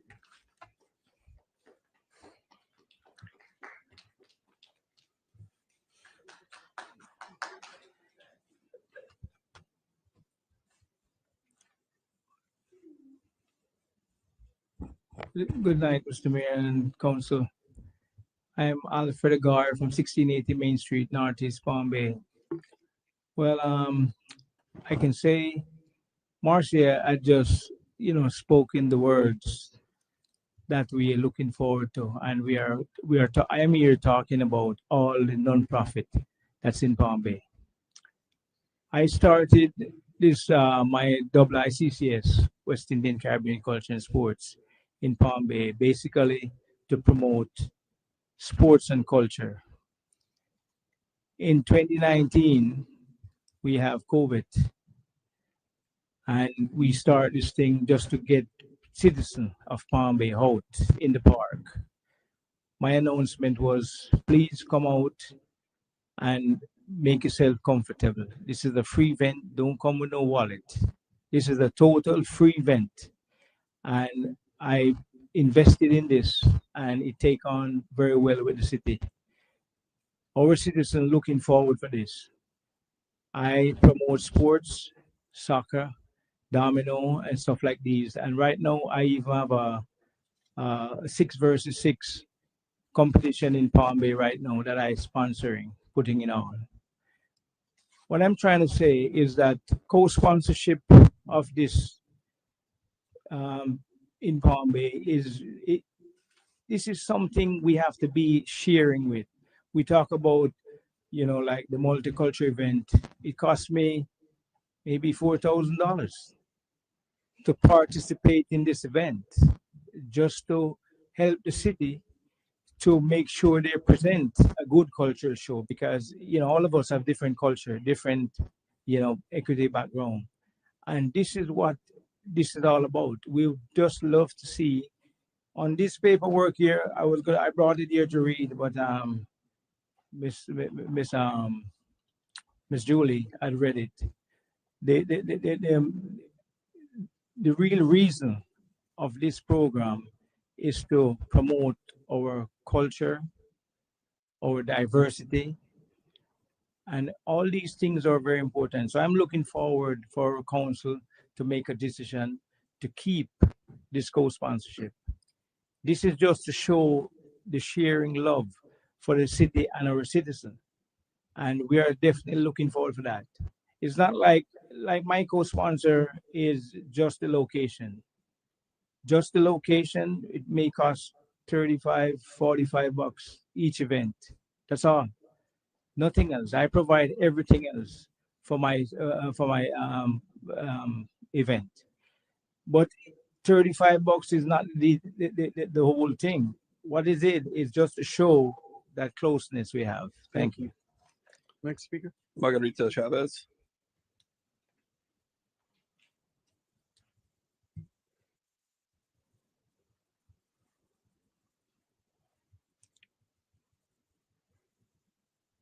I'm the bad guy. Hello, good morning, good afternoon, actually. Oh, I'm short. That's right. My name is Margarita Chavez. I'm with United Third Bridge. I work with some of you on council. I'm a community director of social concerns with everyone in Palm Bay. I greatly appreciate the fact that we have in this program a man who started our parade in Palm Bay 28 years ago by the name of Sam Lopez.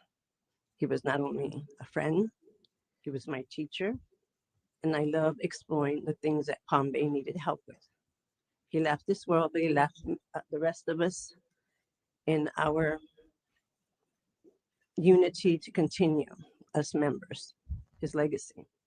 And the legacy is to do for the people here in Palm Bay, to do for the people here in Brevard, because the money has to stay here. The co-sponsorship that we have is an in-kind co-sponsorship where we help each other, not take each other down. We have been glad to be part of the multicultural event. We had the Three Kings and we gave away toys to kids at the multicultural. Parents were happy to receive. That's a free thing we did. We also have the parade, which is our main event. Started out on Port Malabar when City Hall used to be in Port Malabar. City Hall. But he brought it here because he wanted the people to love the city, love City Hall, love what it stood for. Palm Bay is Hispanic ground, a lot of it. Now, in all of these other organizations that are here and asking for you to still keep this program going, it's a good thing. It's not hurting anyone. It's the money coming from the actual residents as taxes, as community support. They all work. And yes, we need to keep the money here rather than having them go all the way to Titusville. This is all still Brevard County, but we need to keep these organizations and these other co-companies here with us. My main venture here is to say tonight is that turning this totally off, not having anyone have this sponsorship of in-kind to help the community, to bring them together, all the money stays here. Yes, people are brought in from out of town, but they need exposure to their talents and everybody gets to enjoy their times together. We do enjoy going to other events like they like coming to ours. And yes, we all need this. This life now is hard and everybody needs a stress relief somewhere and free. Thank you. Thank you. Next speaker. Samuel Lopez.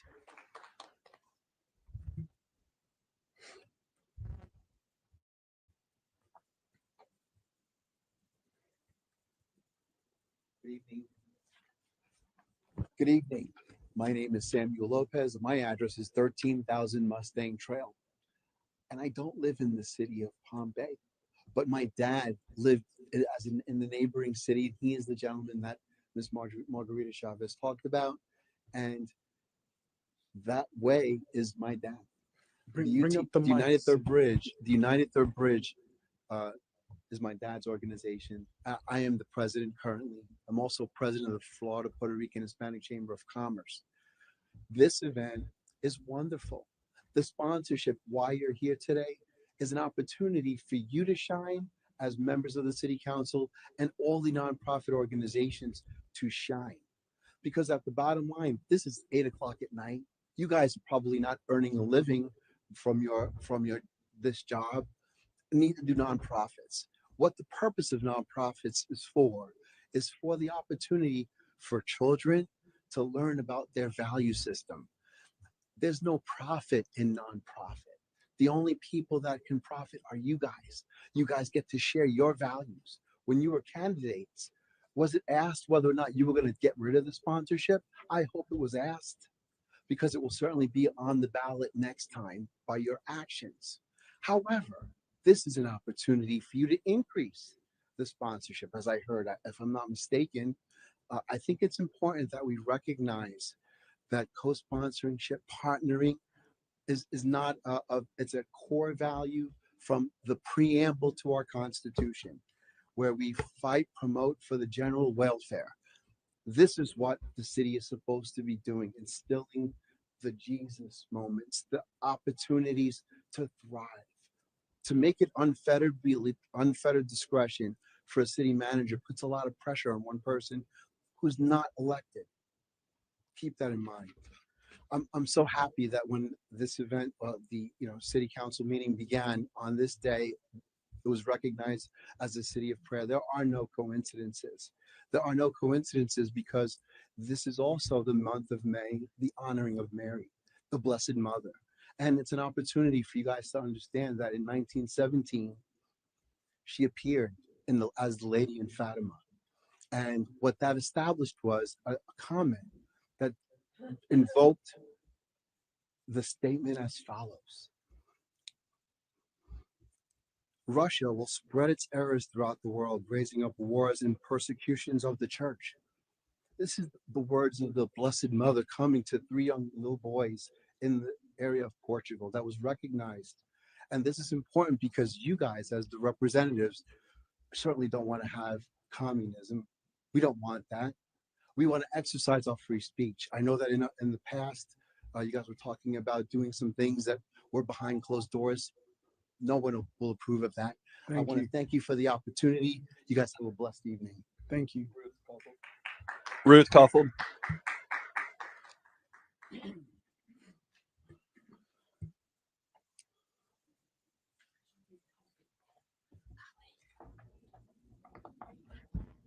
Ruth Caulfield, 935 Douglas Street, Southeast.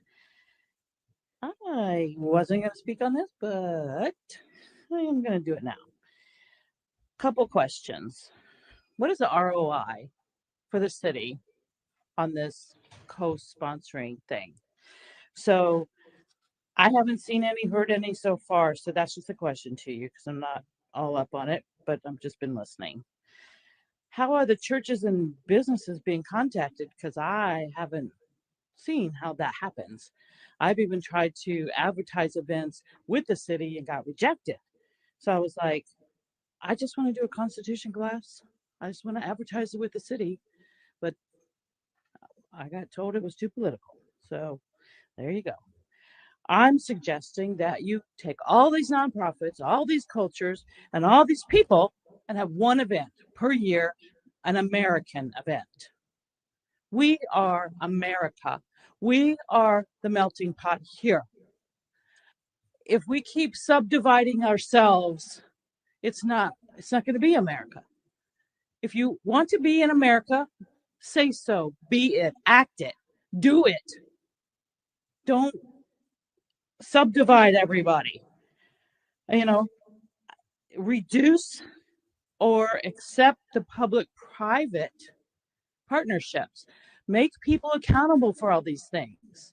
We are not in the business of sponsoring events for people. We are in the city business. This is the city. I don't want to see any events until my roads and infrastructure are fixed. I sat in traffic for an hour from Babcock to Emerson. I don't want to do that anymore because I can't get to places efficiently. So I can't serve my students. Of the 400 students that I have taught in this county, they want to see America restored to its godly position at the top of each city. So I don't see that happening, and I don't see that this is going to solve anything. So until we get our infrastructure fixed, we should tighten the belt. We don't get to do any extra stuff, just like I can't do any extra stuff out of my budget until we get things fixed. Unless you want to come over and pay for my water situation that's going on in my house right now. Okay, thank you. Thomas Gom.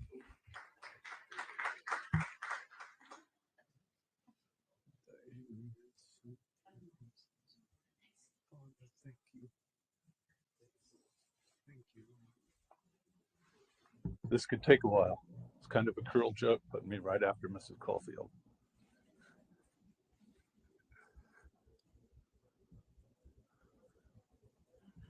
Good evening, Mr. Mayor, members of council. First of all, these remarks are my own and not representing the Recreation Advisory Board or my position on it. One thing that's been brought up is the mediated settlement with United Third Bridge. That will go on in perpetuity until it's challenged. The city attorney stated that it was put in place because we didn't have policy. Well, you're setting policy. Along with setting that policy, I'd encourage you to direct the city attorney to go back and challenge that mediated settlement and put United Third Bridge on a level playing field with everybody else. The second thing is, I'm an American. I think we should put the same standards on our events that you would put on housing. Can't discriminate race, color, creed, religion, culture. So they should be inclusive events, not exclusive events. So that's all I ask, is if you're going to make the policy, make it inclusive and make it a level playing field. Thank you. Thank you. That concludes the speaker cards, Mayor. That concludes speaker cards. So at this point, I have a few questions of our staff, and then I'm gonna give my feedback in all of this. So the very first question I have, should I ask you, Miss Juliet? The rentals that we're talking about, the tent, the stage, who purchased that? Who purchased the stage? Was that general fund? Actually, I think that was CDBG funding. I'm not 100% sure. CDBG funding? Okay. Okay. And the Possibly stage? general fund. And the stage? It would be one of those two sources. The equipments that I remember us getting those floodlights, right? Purchasing floodlights, purchasing the power generator, right? Who paid for those? General fund. The taxpayers paid for those. Our taxpayers paid for those. And I'm just going to say a little bit about my experience here at this point. I've been part of this community for over 38 years. And it's been not so much the preferential treatment that's been hyphened on or quotations mark of co-sponsorships. That's stifling volunteerism. I got here after active duty service and I plugged myself right in. And in that, we had boxing events. Volunteerisms ran those events, those co-sponsors events with our city. And it really increased the community coming together. The city partnered with equipment. The city partnered with facilities and never thought about charging. When we talk about putting on these events, these nonprofits, if they do have the stage, you have to rent and purchase an individual that's going to portray sound. Can you tell me when we do our events, how much you pay for someone to do sound? Can you give me that number? I'll ask Daniel Wade to address that question. So the company we utilize for all of our events, our sound costs $750 per event. $750. And what is the output of that attendance? Because sound is based on the amount of people that are going to be present. So as an example, the sound needed for 15 to 20,000 people, it's going to cost an average of $4,000 to $5,000. So that is where I'm at when you talk about what you're going to portray. So 750 to what type of audience? So the largest event that we use the sound for is the Independence Day celebration. And how much is I'm not the a band? sound engineer, Yeah. so I can't answer that. We rely on the contractor that we use for the sound to provide it for the amount of attendance we expect. Okay. And then how much are the bands? So the bands range prior to COVID, a lot of the bands were, especially local bands, were under $500. Since I've come here, even local bands, it's very hard to get a band under $1,500 for even just 2 hours. Yeah, just for 2 hours, let alone a whole day event. So I just want council to realize this. I'm going to take it back to the 90s when we had boxing. We had some really good and famous boxers, by the way. USA, we had one that won the Gold Gloves, went on to the Olympics. It's my understanding that he even came out in a Rocky movie. But could you imagine all those volunteers? Because I volunteered during that time. Those were partnerships, co-sponsorships. And one of my fondest memories as a volunteer was volunteering for the Support Our Troops rally. I don't know how many of you were here for that. But the Support Our Troops rally, we had the first and only female mayor of the city of Palm Bay, Donna Brooks.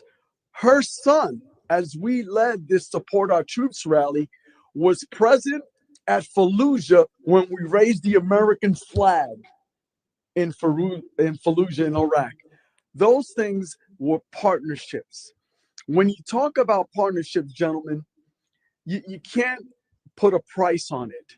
You want to talk about ROI? We're talking about equipment and staff that we currently have. And you heard staff say, for them to do an event, they can't take on these events. These nonprofits, it's not about paying them cash. It's about them providing a service to our community. So yes, have I been engaged with this as a civilian? I say as a civilian, but before I got on this dais, many of you know that I oversee an event that has garnered 20,000 people, and it is a Christmas event. So my concern with this is that it could affect the future of all these events. This is about giving back to the community. Now, if council wants to continue down this range, I will suggest that there are some good things that staff has suggested. However, I think we could workshop which ones we could put together. I like where you were going as well, Councilman Hammer, where perhaps there are events of value that we need to continue to partner with. But to ask them to pay for renting an equipment that they paid for as Palm Bayers, they pay taxes too. Most of these nonprofits are Palm Bayers, and they paid for this equipment. They paid for the tent. They pay taxes. They paid for the stage. They paid for every floodlight, every equipment that is used. I will say this, and I should end, because I think it would be irresponsible of us to take away the responsibilities of recreation in our city. Parks and Recreation is not a profit department. If you wanted to do that, then we shouldn't have parks. I'll tell you that right now. You're investing. I love what someone said. You're investing in children. You're investing in our community. Listen, I often said this, and I'm a New York City child that grew up in the inner city. And if it wasn't for the Boys and Girls Club, if it wasn't for the Sea Cadets, if it wasn't for the individuals that were veterans that pointed me towards service before self, who knows where I would have ended up. And that was all considered parks, Crotona parks, baseball fields. That's where I grew up. Had it not been for that, who knows if I would have survived the streets of New York. So in that, we talk about PAL, we talk about so many different entities, but if we don't provide and invest in our community, we've missed it. We've missed it. And I truly believe that this if you want to start doing this and eliminating these co-sponsorship, which I call co-volunteerism, because there's individuals that dedicate so much time and effort to creating these events, it would be devastating. I could only imagine the Support Our Troops rally, and we're conducting and supporting our troops and having that event. Doc Holliday would come and DJ as well. And we had so many guests. We had famous colonels, Colonel Danny McKnight. We had so many individuals that would come. Individuals that would come to invest in our community, that they waived their speaker fees just to come and support the city and support the volunteers that put that together. I could only imagine, no, we got to charge you for the sound. I couldn't even fathom that. So as I conclude my comments, gentlemen, and I'm gonna toss it over to you, I could only stress to you that we're on danger ground here. This isn't about money that we're giving these 501c3s as somebody else may be perceiving. And you're right, there is an ROI. The ROI is life. The ROI is you're impacting a life. And it is critical to impact a life in our community. I've seen it. I've witnessed it. For the last 16 years, I oversaw an organization.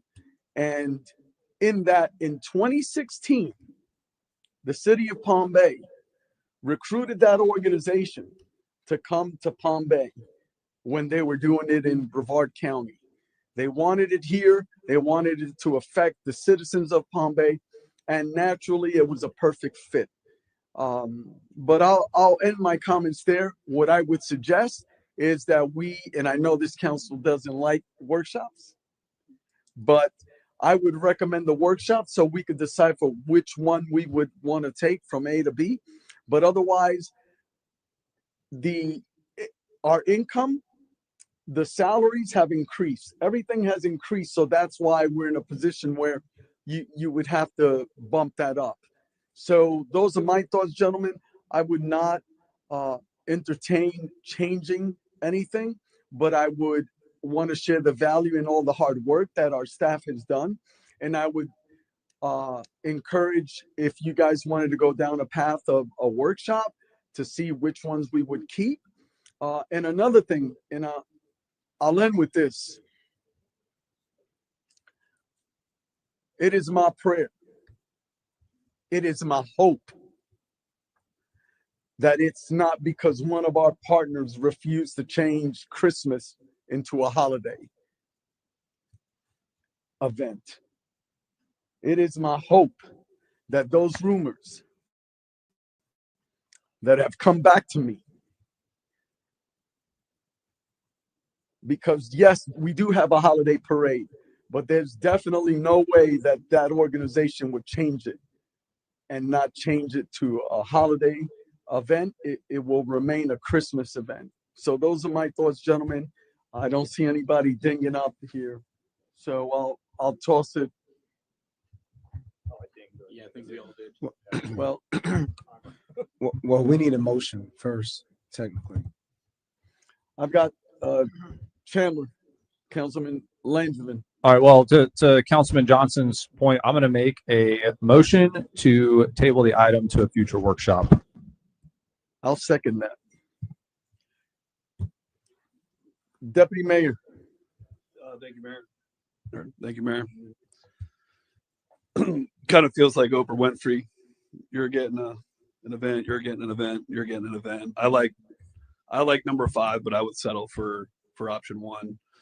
I understand the value and what the nonprofits do and what these events can do for the community. I also serve on nonprofit boards. I've put on events. The first year is always the toughest.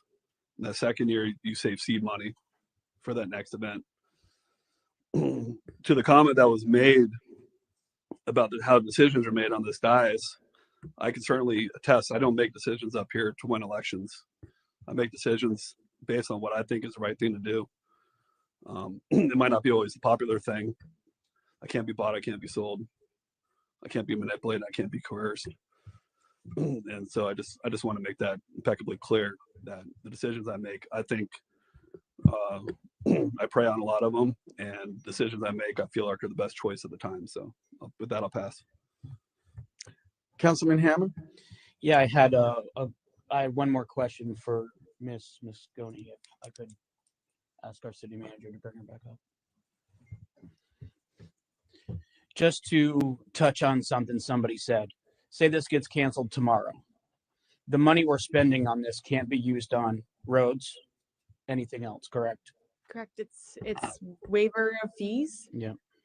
So those fees go directly into general revenue, and I mean, so the small amount of money, I'm sure, but the rest of it is actually staffing, and that goes directly back into those departments. Into the department. Yes, correct. Okay. And I'm good.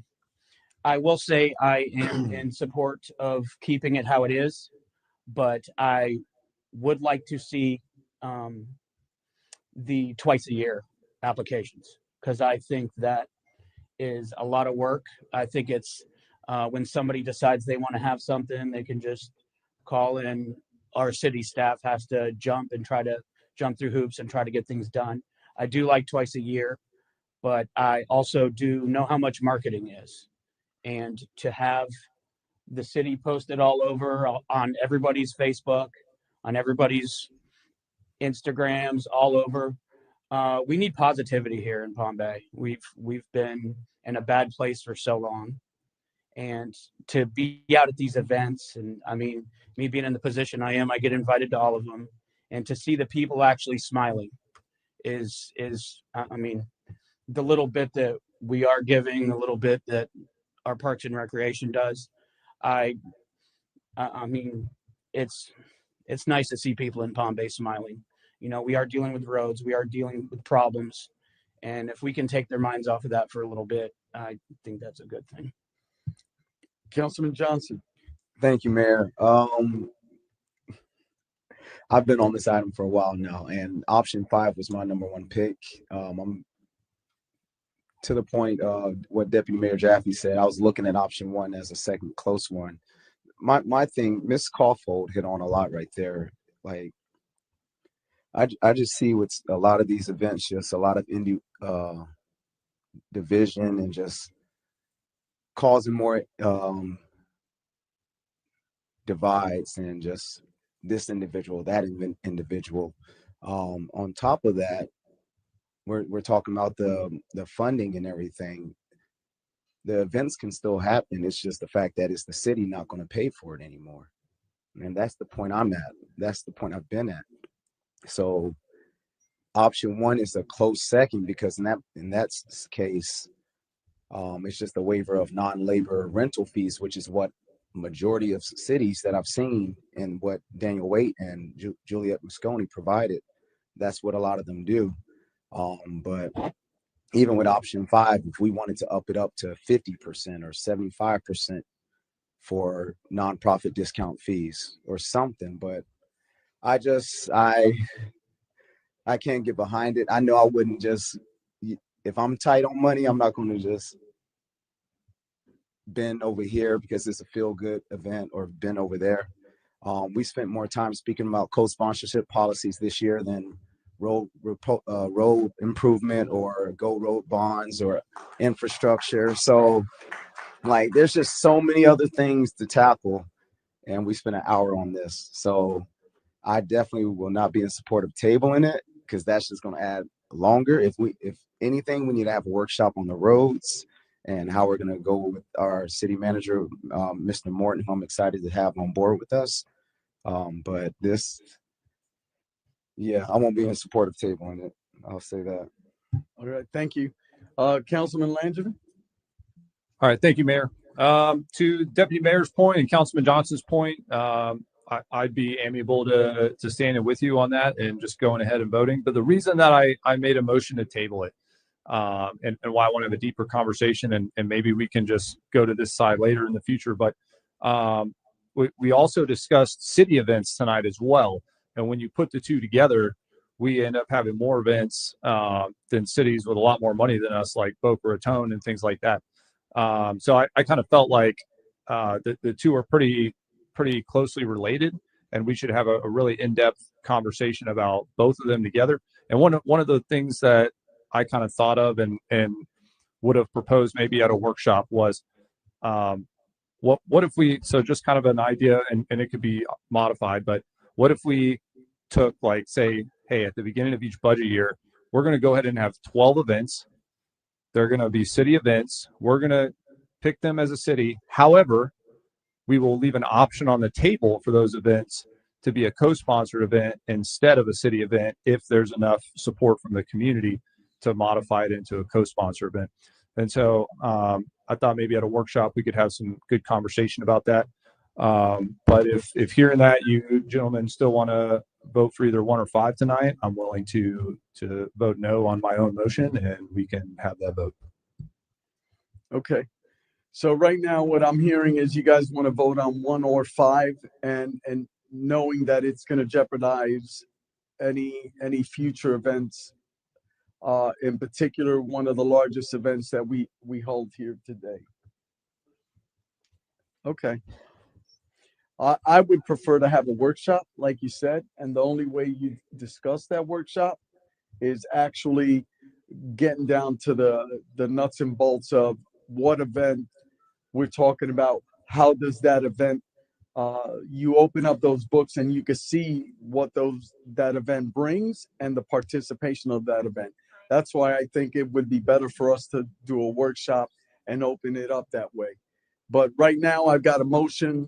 Your motion was to begin a workshop, and I seconded it.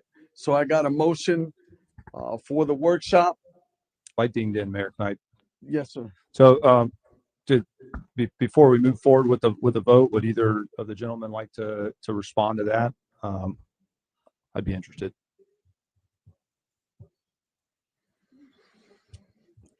So I've got Deputy Mayor Jaffe. I don't want to workshop this. And I just think about, like, Little League. Why isn't Little League free? That's 6 months out of the year. They have to pay for lights. I mean, the list can go on and on and on and on. The fact that option 1 is kind of attractive is we have the facilities. They're there no matter what. But when you start adding labor and then police, chief now has to designate more employees on payroll that day and maybe take away resources and allocations in other parts of the city. So I'm leaning for option 1 if there's any consensus there. Okay, very well.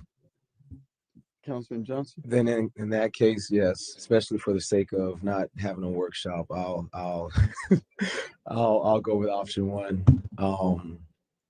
Because I do see the value in these events. I enjoy partaking in these events with family, but it's just at the sake of the whole city. Like, we keep causing different groups and all these dogmas that society puts on us. Like, we're all one. So let's recognize that. I like the idea that you said, Councilman Langevin, of seeing what events somebody can take on. I love Christmas extravaganza, and I love the other events that bring kids and families out that would have just been in their houses watching TV and being mindless. So I love that a lot of these events are getting people outside, but just how we go about it, that's the concern. So I'm good with option 1. And I appreciate all the time staff put into this, because this was years going over, just reviewing and everything. So thank you, Juliet. Thank you, Greg. Thank you, Daniel. There you go. Thank you, sir. I appreciate y'all for this. So, but yeah, if the motion was to be removed, I would be in support of option 1 motion. Councilman Hammond. I will say this, I am in no way, shape, or form in support of option number 5, but in the sake of option number 1 failing and it moving to option number 5, I will be in support of option number 1. Okay, right now I have a motion to Councilman Langevin. Thank you, Mayor. Yeah, gentlemen. So I'm good with that, and I'd still like to in a future meeting then go ahead and discuss city events as well. But as far as tonight, I'm going to go ahead and be in support of you guys. And one of the major reasons to me is Deputy Mayor hit it on the head. We've had a lot of conversations, and with our growing city, our police force is overstretched, and they're required for all these co-sponsorships, and that's overtime money coming out of their pocket. Now, I want to give the guys overtime. We have an overtime budget, but when we have arguments like the speed trap cameras and trying to put officers in front of schools, the answers a lot of times is we just don't have enough officers. We're trying, we're allocating the new positions, but obviously, we want to recruit high quality individuals. It takes time to do that. And so fine, if we're going to have an overtime budget, I want that overtime budget spent in other areas doing traffic, in front of schools, just in other areas that are going to be more beneficial to the public safety of the city. So that was a major factor for me in this as well. So. Okay, so right now I got a motion to workshop, I believe was the motion. All in favor signify by saying aye. Aye. All opposed signify by saying nay. Nay. Motion fails 4-1. And now I need another motion. Mayor, I'd like to make a motion to move forward option 1. Modify the program to allow waiver of non-labor rental fees only, not labor. Adopt the modifications as described in the above staff recommendations and the attached resolution. I got a motion by Councilman Johnson. Second. Got a second by Deputy Mayor Jaffe. Any further discussion, gentlemen? Yes, Mayor. This passes. I would just strongly recommend that staff does an excellent job just reaching out to any past and potential future co-sponsors to make them immediately aware of this change. And are we going to put an effective date on this? Is this beginning 2026? Is this effective immediately?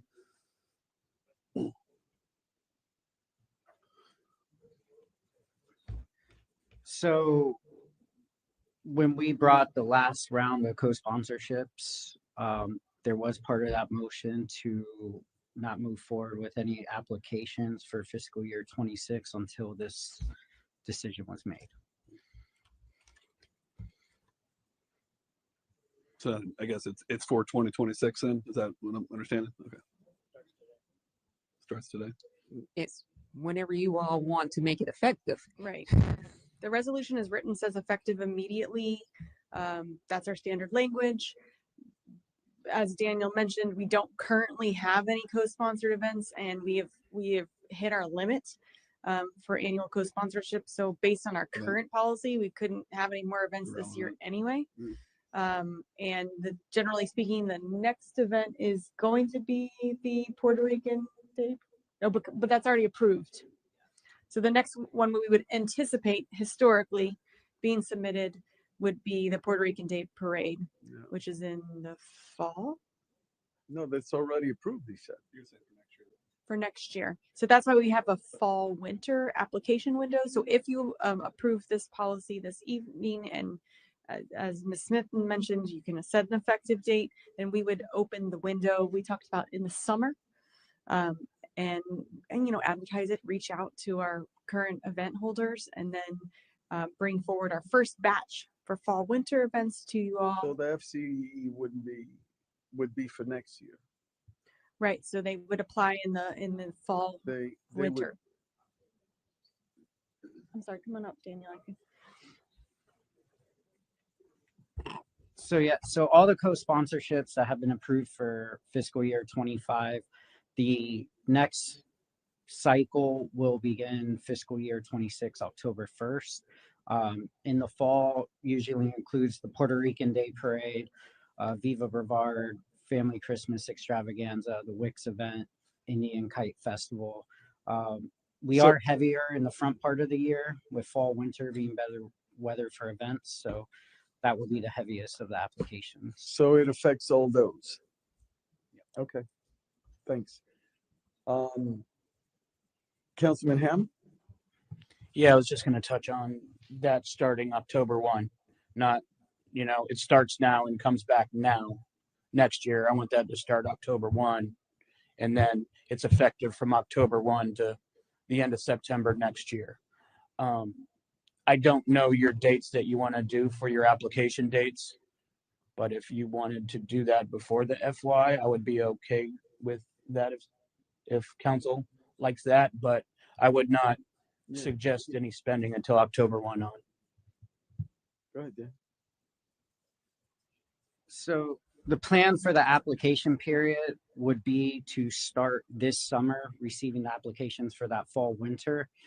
One goes into the planning for the event organizers, one to know if they're approved or not, with marketing costs and booking, entertainment, and all of that. So the plan would be, if you were to go with option one, we would immediately notify all the co-sponsors that were approved through our previous years of the new process, and then we'll have the application windows kind of similar to the TDC with their marketing grant program. And can we get that on our city site as well to our PIO and everybody, make sure it gets out to everybody? This is a big change. That a Yeah, lot of it'll be people should know. advertised for sure. Yes. Okay, I've got a motion by Councilman Johnson, seconded by Councilman or Deputy Mayor Jaffe. All in favor signify by saying aye. Aye. All opposed, nay. Passes 4-1. Congratulations, gentlemen. We're now on item number 3. Mayor, just make a suggestion. I feel like this one might go long. If we can take a short recess. Let's, you want to take a break? Okay. Take a 5-10 minute break. Yeah. All right, we'll take a 5-minute break.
My colleague. You good at number 2? Oh no, I was waiting on more. I did number dagger. All right, gentlemen. Here we go. Attention on deck.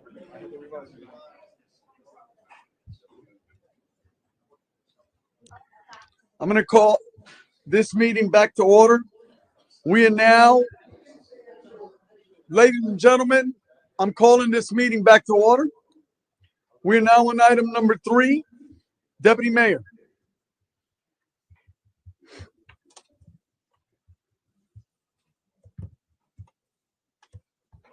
Consideration of revisions to city council policies and procedures.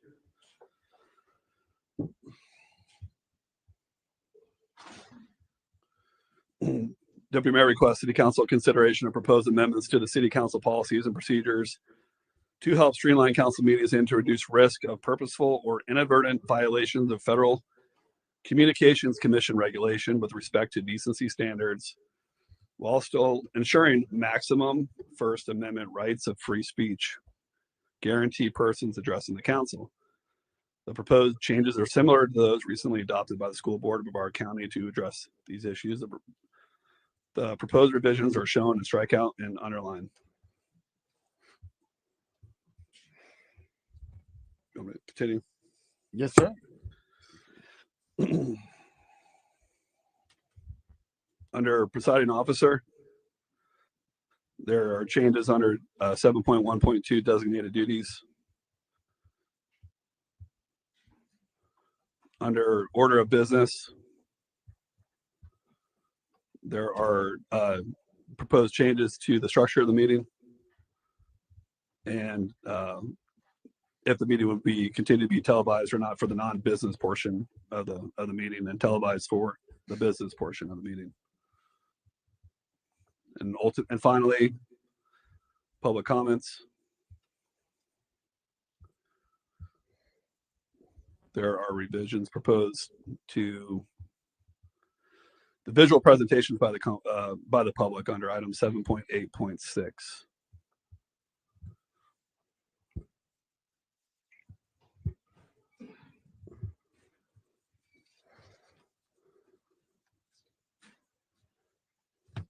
Okay, do we have speaker cards, Deputy Mayor?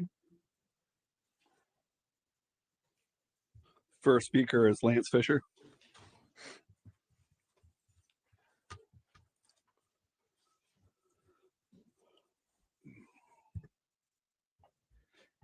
Lance Fisher, 130 Malva Road, former Deputy Chief, probably retired. That was easy. That was even tough for you to do, Councilman Jaffe. On Saturday, I started receiving phone calls in response to this proposed policy change to council meetings. Many of those voices were concerned that this proposal was targeted at my open criticism of Chief Ajello, his command staff, and the failure to act by the members of this dais. Here are my concerns. This proposal indicates its intent to streamline council meetings. Last meeting had 4 proclamations and this one had 5. Citizens must endure presentations, announcements, flag presentations, business spotlights, and now long-winded comments when you don't agree with what's on the agenda. It seems every time this council wants to streamline council meetings, it's at the cost of the citizens' rights to speak. The presiding officer may interrupt, warn, or terminate a participant's statement, or a participant statement that is irrelevant. This is a vague and obscure definition that is left at the sole discretion of the presiding officer. I can only assume moving forward, criticism of Chief Ajello and his council will be deemed irrelevant. Request the assistance of law enforcement officers and the removal of disorderly persons when that person's conduct interferes with the orderly progress of the meeting. I previously have been threatened by Chief Ajello in a public council meeting that he would reach out to the state attorney for words I spoke at this podium. Officer Cello grabbed my wife's arms and attempted to restrain her on September 5th while we spoke to members of council directly following that meeting. These officers must understand that their decision to detain or arrest an individual at this podium places them individually liable. They are obligated to refuse any orders that are unlawful, and that language is in this proposal is vague and likely will not stand in the court of law. Officers using this proposal to facilitate an arrest do so at the risk of criminal and civil liabilities. The proposal eliminates the live streaming of public comments portion of the meeting, citing potential FCC violations. These same violations could occur during public hearings, new business, or from any citizen in the back of this room. This proposal's clear intent is to limit citizen exposure to public comments. Many citizens that can't attend meetings rely on the viewing of the live stream. This council also often requests more citizens to participate, yet continues to limit their free speech. Requiring citizens to submit electronic presentations 2 days prior to the meeting is absurd. Viruses are immediately scanned once the email is received, and it shouldn't take more than a few minutes to review a few slides for obscenities, hate speech, or irrelevance. It's simply to allow city council time to prepare or suppress potential criticisms during public comments. It seems that this council continues to go to great lengths to suppress one individual's right to speak while protecting another individual from that speech. This council must understand that there are 140,000 citizens, 900 city employees, and 300-ish police employees. You cannot protect the majority by protecting one. This council must vote to deny this proposal. On January 25th, this very council suppressed 2/3 of its citizens' freedom of speech. We cannot afford to lose another minute. If you want to silence me, just do the right thing. That's all I've been asking. Next speaker. Bill Batten. And Mr. Batten submitted a 5-minute speaker card 2 days ago. You got your time set, Master Chief. Say that again, please. Say You again. got your time set. Bill Batten, 586 Ocean Spray Street, Southwest. In the agenda packet, 7.8.2, under public comments, items not listed on the agenda. That's what you're expecting to hear under public comments. Now, it was important, not on the agenda. Item 7.8.2.Bravo.4. Fill in the blue card. We currently have orange cards. Item 7.8.2.Charlie. Agenda items listed under consent agenda. Right? When we're talking about consent agenda, the city council may pull the item to be discussed. I thought that was important. May. It comes important later when we start talking about what we as the citizens have as rights. Item number 4 of 7.8.2.Charlie. The city council may recall an individual to provide additional information or answer questions. This is important because I was deprived of this right by Councilman Jaffe when Councilman Johnson wanted information about what I had pulled on public comments. And I was deprived of that ability to address my council because somebody said, no, that's not what we decided on, but it's in your rules and orders. Item 7.8.2 Delta, written agenda. Specific items on the written agenda. Ladies and gentlemen, this is the written agenda. It's what we look at. It's what we have to go by. This is the agenda. Right? Individuals meet. Right? So the question is, what constitutes on the written agenda? Individuals may request to speak on specific items on the written agenda. So I request that, and you say, no, you can't do that because it's consent agenda, but it's right here in your policies.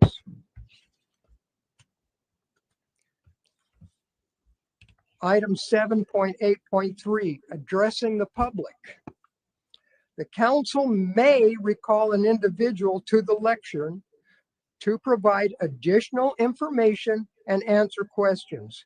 This includes consent agenda items if you want to call us back up and talk on it. You have the authority to do that. It says so right here, so I was deprived of that. Item 7.8.5, special meetings. Public comments. I've attended special meetings, of those of you who know me. I've been here since 1987, and I think I've missed 7 meetings in that time frame, other than when I was deployed.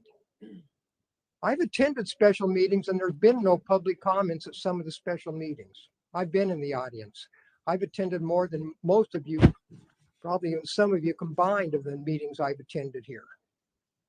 Item 7.8.6, visual presentations.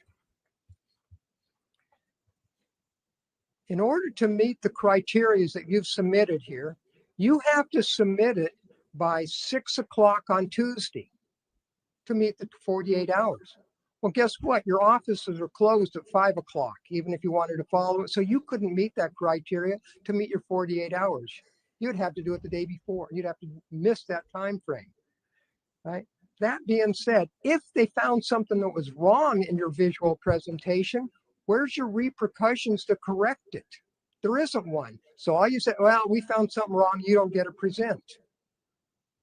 One more reason that deprives the citizens of their ability to address their government, right? The next item with visual presentations, so much of this is the individual's judgment on what constitutes your statements. So it's up to some individual reviewing your drunk driver, however you permitted it, and said, well, you didn't meet my criteria. Where's my redress?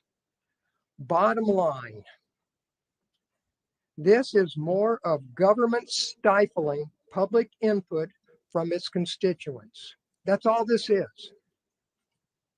And I'm proud of you for stepping up there and being my government. And I know that takes a lot of self-fortitude. But part of that was built with the ability to allow us as your constituents to address you as my government. So the more you deprive me of my ability to address you, the more it hinders my constitutional rights. Thank you very much. Mark Miller.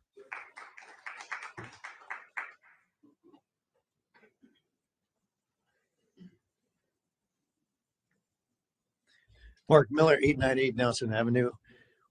3 minutes is not near enough for this thing, but going on what Master Chief said. So going on, talking about the videos real quick on the 48 hours. The one thing I didn't see in there is, if it's denied, do you give the applicant the specifics and an opportunity to resubmit? And does that happen on a quick time frame? Because some of these discussions and some of these presentations are on a time. They can't wait 2 more weeks, right? We missed the opportunity.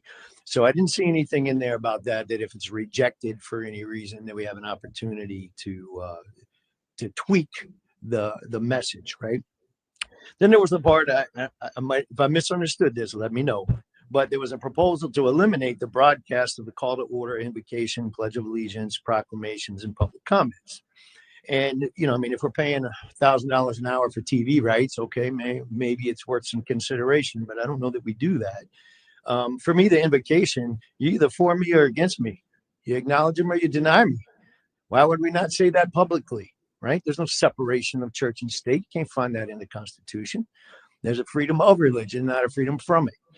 Pledge of Allegiance. This is the United States of America. Man, it only takes one generation to fall away. We don't want to broadcast the Pledge of Allegiance, that we stand by this United States of America. Proclamations, that shows what's important to the city. What is important to us, right? The National Day of Prayer was important. Some of the other ones, the proclamations, they show what's important on your heart. I don't think you approve every proclamation that gets submitted to your attention, or maybe you do, I don't know. Public comments, man, that's our only chance to speak. We lost the 3 minutes at the end. We got 3 minutes at the beginning, and we got to address everything that we want to say in 3 minutes. And now that's not even going to be able to be broadcast for other people to benefit from. So I don't really see where that helps, right? It hurts. And then on the definitions, again, I will agree. It's an issue with freedom of speech. It's really vague. It's subject to interpretation. Quite honestly, opposition, right? Conflict, discussing, it's a healthy conflict. We should be able to treat each other like human beings. But there's some things that are conflicting, right? That's going to be inciting. Pick some things, right? Talk about taxation, talk about immigration, talk about Donald Trump, right? There's the divisive guy, right? Whether you love him or don't. Talk about gender, definition of marriage. Let's get into it. Man, there's all kinds of stuff. I don't like the pornography that's in our elementary schools. And we're talking about obscene and fight, some of this kind of stuff. And so I just, I got 9 seconds, but anyway, I just think it needs a lot more work. And before it gets passed the way it is. Sorry. Thank you. Leslie Lancaster. Butcher End.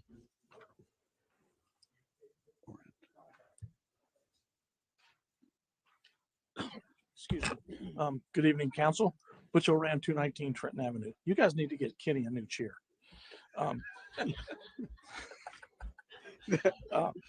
That's Deputy okay. Mayor. Yeah, whoever.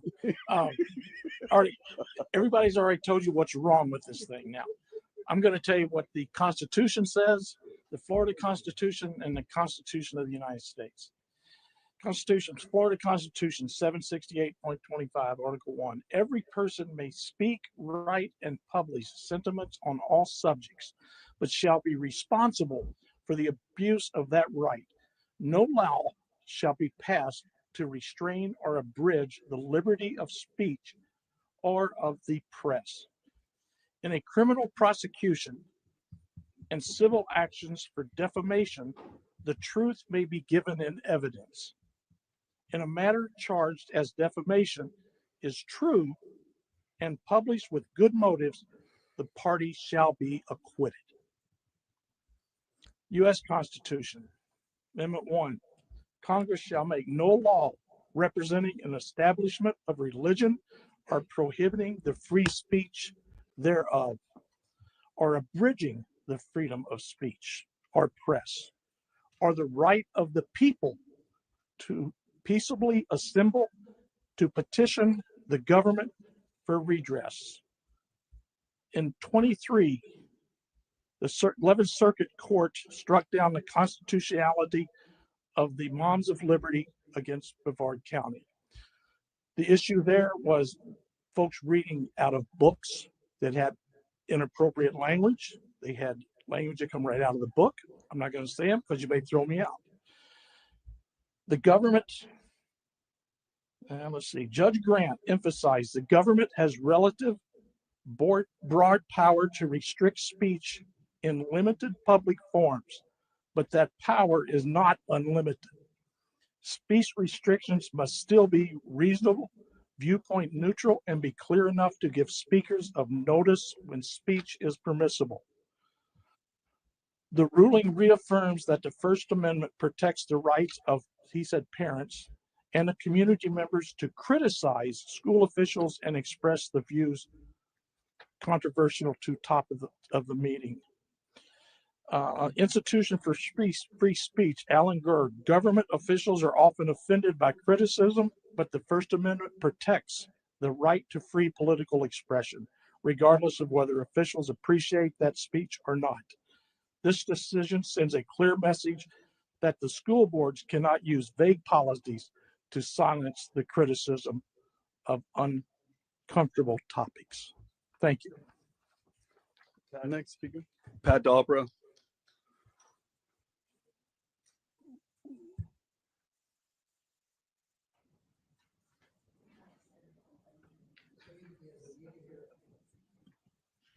Pat Dalbra, 410 Georges Avenue Northeast. Good evening and welcome, new city manager. I don't have anything new to add. Actually, what I wanted to say personally was that I am severely concerned about where we're headed with this new changes or amendment. You are sitting in a position where you already have authority. You are in a position to set the tone for these meetings. You create an atmosphere of respect and honor or not. So we as citizens come here and when we talk, we need to respect you and your position. But you as a council need to respect us so that we are able to speak on whatever we are concerned about. If you aren't allowing enough for the citizens to be able to speak, how do you know how we're feeling unless they come directly to you? And most of the time, the citizens don't have that chance. I feel like that the streamlining of the meeting is concerning more of the citizens, the amount of time they're taking up versus how much time you as city councilmen like to talk. So I think that you guys need to look at yourselves and see how much time you're taking up in the meetings versus what the time we're taking up. We're limited to 3 minutes. Maybe you guys should have a limit. And anybody who is coming to this podium to speak. And if they're coming here over and over and over again, that means the city has failed them to fix the problem. So that's really, I think, where this stands, because we have a couple of people that keep coming to the podium and talking. So I think you need to take care of that situation. Thank you. Ruth Koffold.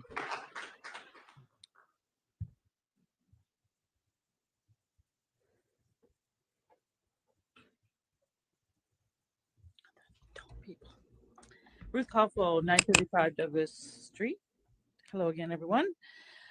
Let's continue with Patrick Henry for just a second. All right, Patrick Henry rose up during a second Virginia Convention's debate on whether to declare independence or negotiate with the British, and declared, "Should I keep back my opinions at such a time? I should consider myself as guilty of treason toward my country and of an act of disloyalty toward the majesty of heaven, which I revere above all earthly kings." Then he called upon his fellow colonists to trust God and use all the means that he had placed in their power. 3 million of people armed in the holy cause of liberty, and in such a country as that we possess, are invincible by any force which our enemy can send us. Besides, we shall not fight our battles alone. There is a just God who presides over the destinies of nations, and who will rise up friends to fight our battles for us. The battle serves not to the strong alone, it is to the vigilant, the active, and the brave.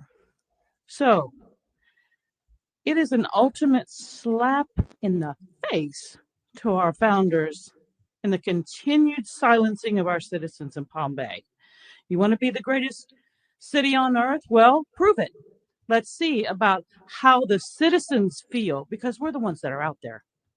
We're the ones that are having to deal with what's being done in the city. We're the one that's feeling it. We're the ones that are electing you. So you might want to look back at your campaign card and see if you're fulfilling any of those bullet points that are on those cards. Because I have some of them left over, and I'm not seeing a whole bunch of stuff. So you've been in office for 3 months. Do any of you on the council intend to meet with citizens? Because we don't like workshops. As you asked us while campaigning, you met with us, you heard us. So why all of a sudden is a bad thing? So I'd like to see a town hall. I'd like to see a workshop on certain items that need to be handled in this city. We need to be involved. We need to share with you what's going on out there. I don't think you're coming to us. You're not doing a town hall. I've offered people to come and speak. I haven't seen you. So I'm offering solutions. I haven't seen anybody engage. So thanks for coming. Thank you very much. Christine Judakis. Thomas Gom.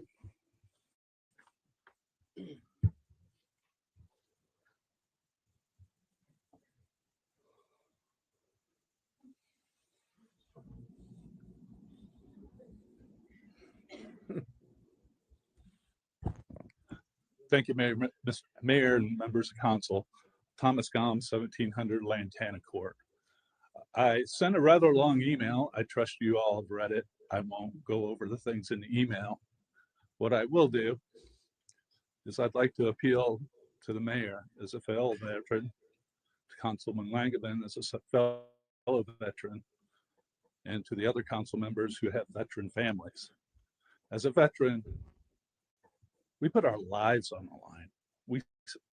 We signed in order to defend these rights in jeopardy without the Second Amendment. That they support each other. It was written that way for a reason. I'd like to go back over the history of the city a bit. In 2018, you could walk into the city council with a USB stick in your PowerPoint presentation, plug it in. And until I went after one of the city council members for some acts that eventually led to the deputy city manager going to prison, or not going to prison, excuse me, let me correct that, being convicted. Because of that, they changed the policy to what it is now, to where you have to submit in advance. The first time I submitted, it was perfectly clear that my PowerPoint presentation was passed around City Hall like a joint at Woodstock. So now you want to take it from the same day to 2 days before. On the other subject of foul language or whatever being broadcast, I think the citizens' rights are more important than broadcasting the city over Space Coast Government TV, if that's the barrier. The one thing I do agree with is these comments should be city business. You shouldn't be able to come up here and talk about anything. You should have to come up here and talk about something that the council can actually take care of. Business. You say you want to not broadcast the non-business part of the meeting, but the citizens are coming up here for business. That is part of the business, part of the meeting. All of you campaigned on transparency, saying you wanted to represent us, but yet you don't want to hear from us. In the last few years, the meetings have went from starting at 7 o'clock to 6 o'clock, making it more difficult for people to show up. The reason was so you get out of here earlier. Guess what? It just made the meetings an hour longer. Every single one of them. It accomplished nothing. So I'm going to ask you to please deny this. You should actually make them in the opposite direction and make it so that we have all of our free speech and First Amendment rights. Thank you. Next speaker. That concludes the speaker cards, Mayor. Okay, gentlemen, I guess I just want to make a few comments before a motion is made. The very first thing is I'd like to share the same thought that I had when we did change the meeting. As soon as we walk in through those chambers, this is the people's chamber. This doesn't belong to us. We get to sit up here. They put us here. I've been coming to these chambers for decades as a civilian and now as mayor.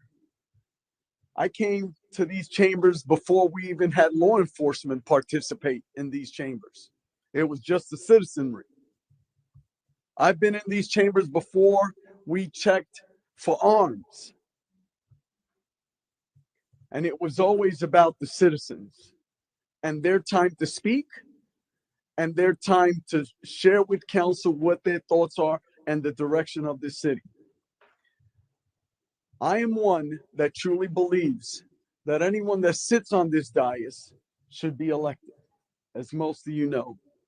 I also believe that we have no right to curtail what anyone says. And you're right, Mr. Gom. I raised my right hand to defend that right. And everyone should be able to say what they have. I've been called vile names growing up because of the complexion of my skin. But I still would fight for that individual to say what he had to say. It doesn't matter if I agree, but what matters to me is that the people get to say whatever's on their mind. Now, it is true, I do expect a level of decorum. But you're right. You can say whatever you have on your mind. And I'm another individual that believes that everything should be at the public's viewing pleasure. Whether they are going to agree with it or not, for us to change that, I don't agree with. Okay, the school board did that, but we're not the school board. We're a city council for the people that actually engages with us. And you're right, I didn't like and I voted against us going to 6 o'clock. I preferred 7 o'clock. That's how it was for decades. I didn't like when we put constraints that we have to, we can't go past midnight. because now that we're pressed in allowing the people to come and speak. So we've done what we could, and so I would not be supporting this. And I'm saddened that we're even considering it tonight. Councilman Hammer. Can I make a motion for discussion? Sure. Was that it? Was that the motion? What- Okay, what's the motion? second for discussion. Yeah, because technically we're supposed to be making a motion So the before we have the motion discussion. to approve this? No, to discuss. You've got to, if you make a motion, it's to approve it for discussion? Is that what is the motion? I want a discussion. So by policy, we're supposed to vote before, we're supposed to make a motion before we have discussion on an item. So what he's saying is he would like to make a motion. Just to discuss? Just to discuss. Yes, sir. Okay, so you seconded that? Yes, sir. All right.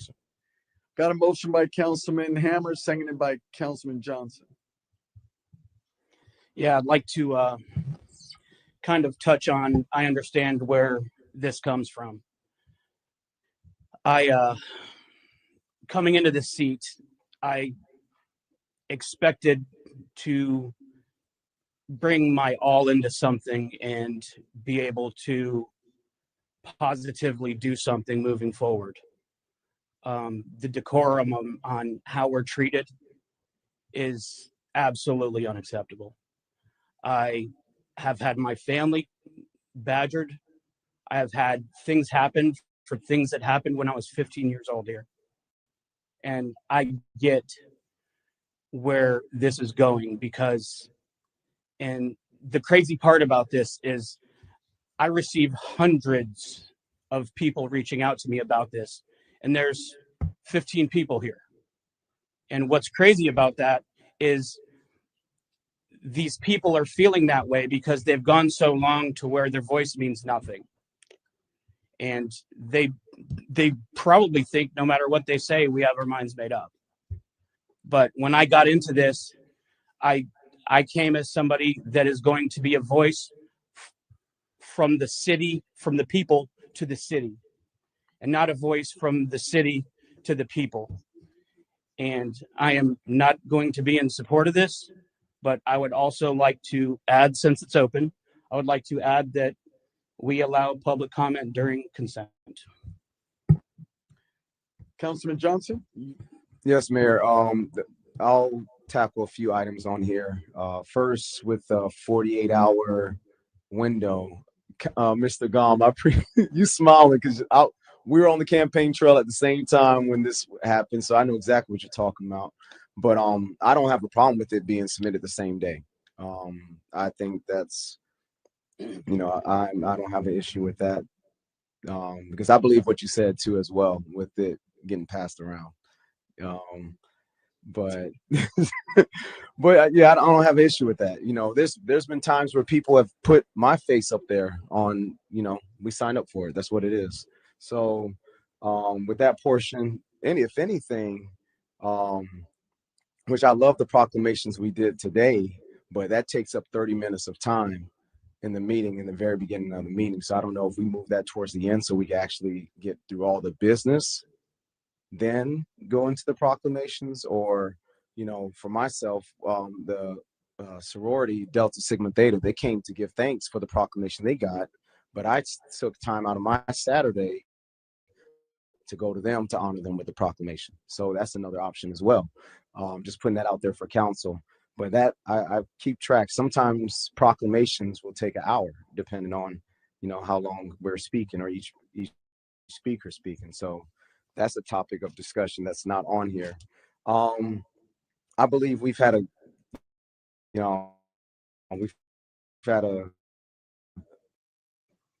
good flow of support of a 3-minute limit for council. I don't have a problem with that either, but it's more so just making sure we're not inhibiting speakers while they're speaking, because there's been interruptions while people have spoken, and vice versa when we're speaking as well. So that's the main thing, but I can go either way with this. Can it be fine-tuned? Yes, because those are some of my recommendations. Um, but these meetings have been streamed for as long as I can remember. They got started streaming on Facebook shortly after I got on council. I spoke to the then city manager, Lisa Morrell, because for the sake of transparency, to the point, I thought it was a great idea to put it on social media. But then I saw what also came with you putting on social media. So that's the double-edged sword we have. But I can go either way with this. I think it can be improved. I would definitely want the 48 hours removed. But yes, I appreciate you making the motion for discussion because that's what I was waiting for. So that's all, Mayor. So I have Councilman Langevin that's next, but what was your comment?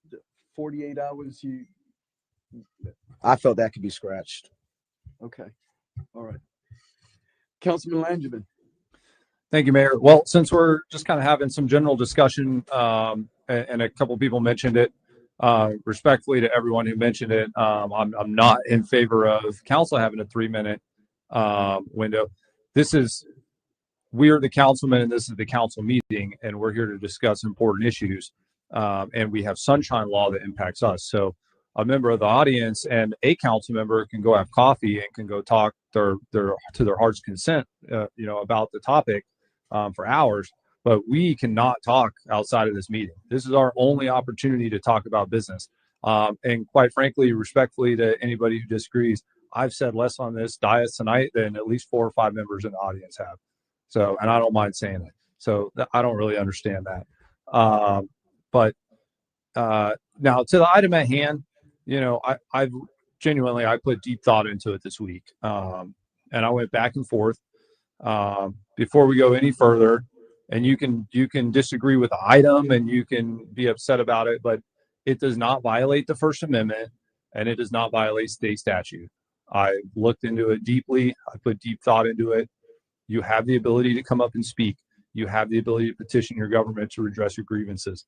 It has nothing to do with religion. The press still has the ability to come in here. It doesn't violate the First Amendment. You may not like it, and that's fine. You don't have to like it, but it does not violate the First Amendment, and it does not violate state statute, which was something that I was interested in as well. So I went back and forth because there is a perceptional thing. And at the end of the day, I came to the conclusion that while I was kind of split and I was 50-50 on it, there has been FCC violations. There have been HIPAA violations, which I did not appreciate as a Navy corpsman for 11 years. And I also thought about, what if you're someone who wants to petition the government for redress of grievance and you don't want to be on video? We don't have an option for you to not be on video. And so that could detract people as well from coming up and petitioning their government. But you being on video or not, it's not our job to give you a taxpayer funded platform to say whatever you want. You're coming up here to petition these individuals right here. So I was kind of split on it 50-50, but there's been enough to swing me in favor of voting tonight. So I'm going to go ahead and support this. Councilman or Deputy Mayor Jaffe. Thank you, Mayor. We are a limited public forum. I believe in good government. I believe in good orderly direction. What initially gave me this thought was there was some very foul language that was said here in this meeting with children present. I believe in freedom of speech.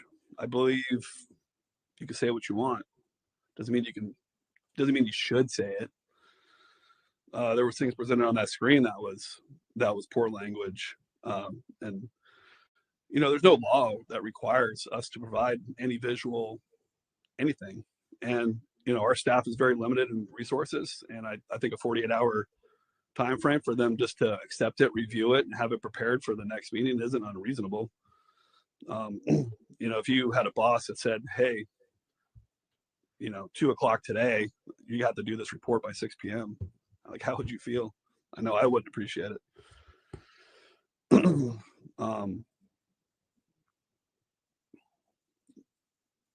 you know, to the point of Councilman Langevin, there was HIPAA violation. There was an individual that spoke about certain things that could only be privy as a direct boss of that information, and that was shared later publicly.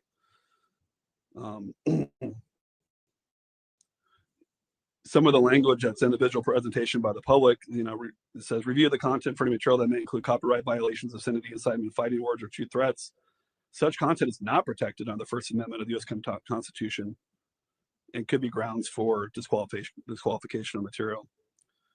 There was things that were added here by staff that I didn't direct, and I allowed it just to stay in just for council pleasure and council discussion. And a lot of that was language under the presiding officer.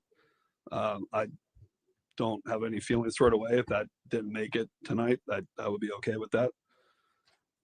Turning off the cameras during non-agenda public items, you know, we're not even required to televise. There's other cities that don't stream their public comments or non-agenda public comments. Apopka, Deltona, and Clearwater,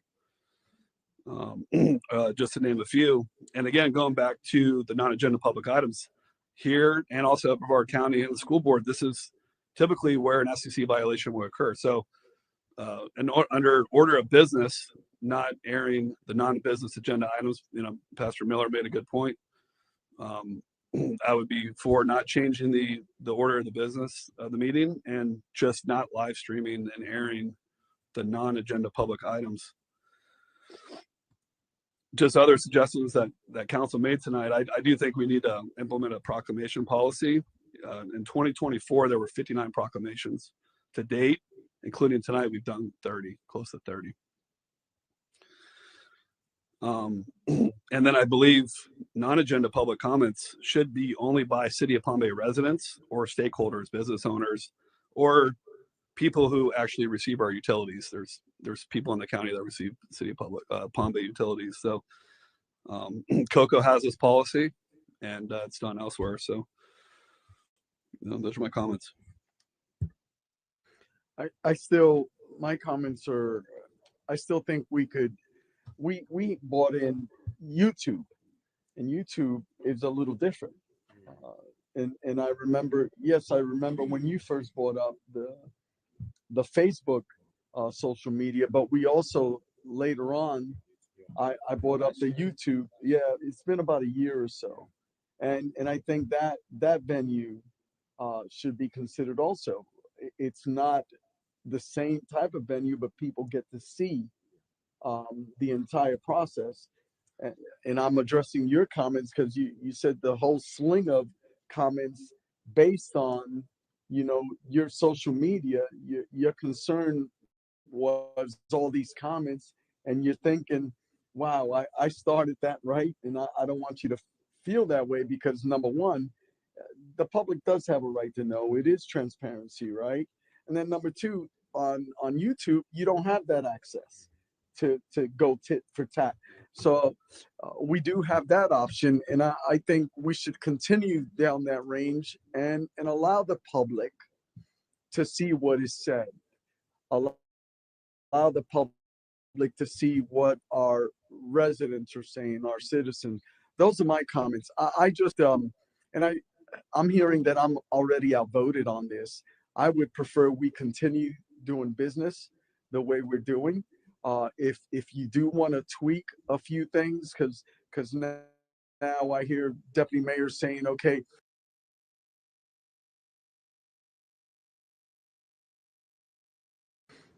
he's considering what Pastor Mark Miller said. So I believe we just continue and keep doing what we're doing. Do not consider changing this whole process, because I do believe that the public has a right to know, and seeing everything that goes on, to take that away. Again, this is the people's chambers, and I didn't agree with certain things that have happened. You know, taking away the time frame. Most people do get off of work later and such. But at the same time, I'm saddened to hear that you guys want to start limiting this. But my suggestion would be, let's keep moving forward. You brought up some concerns. regarding social media, but I don't think you consider the YouTube aspect to that either. Yeah. So I say we continue down this path. If you wanted to do one and air the whole thing on YouTube and then flip it not so much on Facebook, then maybe that's another way to go. I don't know what the pleasure of this council is at this time, but I believe we should maintain what we're doing today. So we've discussed this.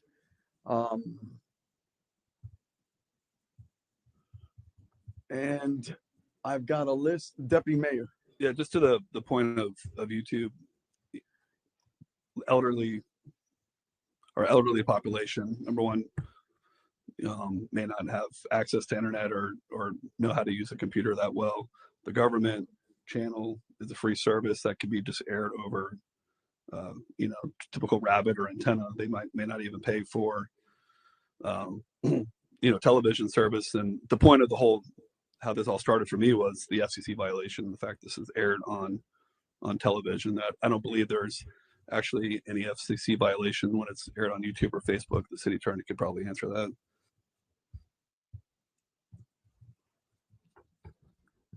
No, I mean, you have ability to use all sorts. I mean, certainly you have the same constitutional prohibition, defamation, or whatever, but language usually is not just as you can have language on certain cable TV. They tend to be a lot freer and less restricted in those environments than the things that are coming on public TV.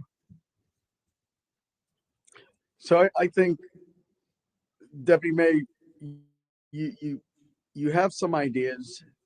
I certainly don't agree with this, sir. I just don't. However, you may have the rest of council that's supporting some actions of what you wanted to do. I hear now, you're good with what Pastor Mark Miller said up to a certain point. So maybe go back to the drawing board. That would be my suggestion. But at this point, I'm not supporting this, but you may have other individuals. I think we're throwing the baby out with the bathwater, or the bathwater with the baby, and we're including the whole shebang. I don't agree with this, sir. I'd like to call it a question. So I don't have a motion, only to discuss. Yeah, we're discussing. So that was the motion. I don't have a motion, yay or nay at this point. So that's where I'm at. Well, then I would like to go ahead and make a motion. Then wait. Then I pull my second. Okay. And I'll pull mine. I need a motion. Give me a second.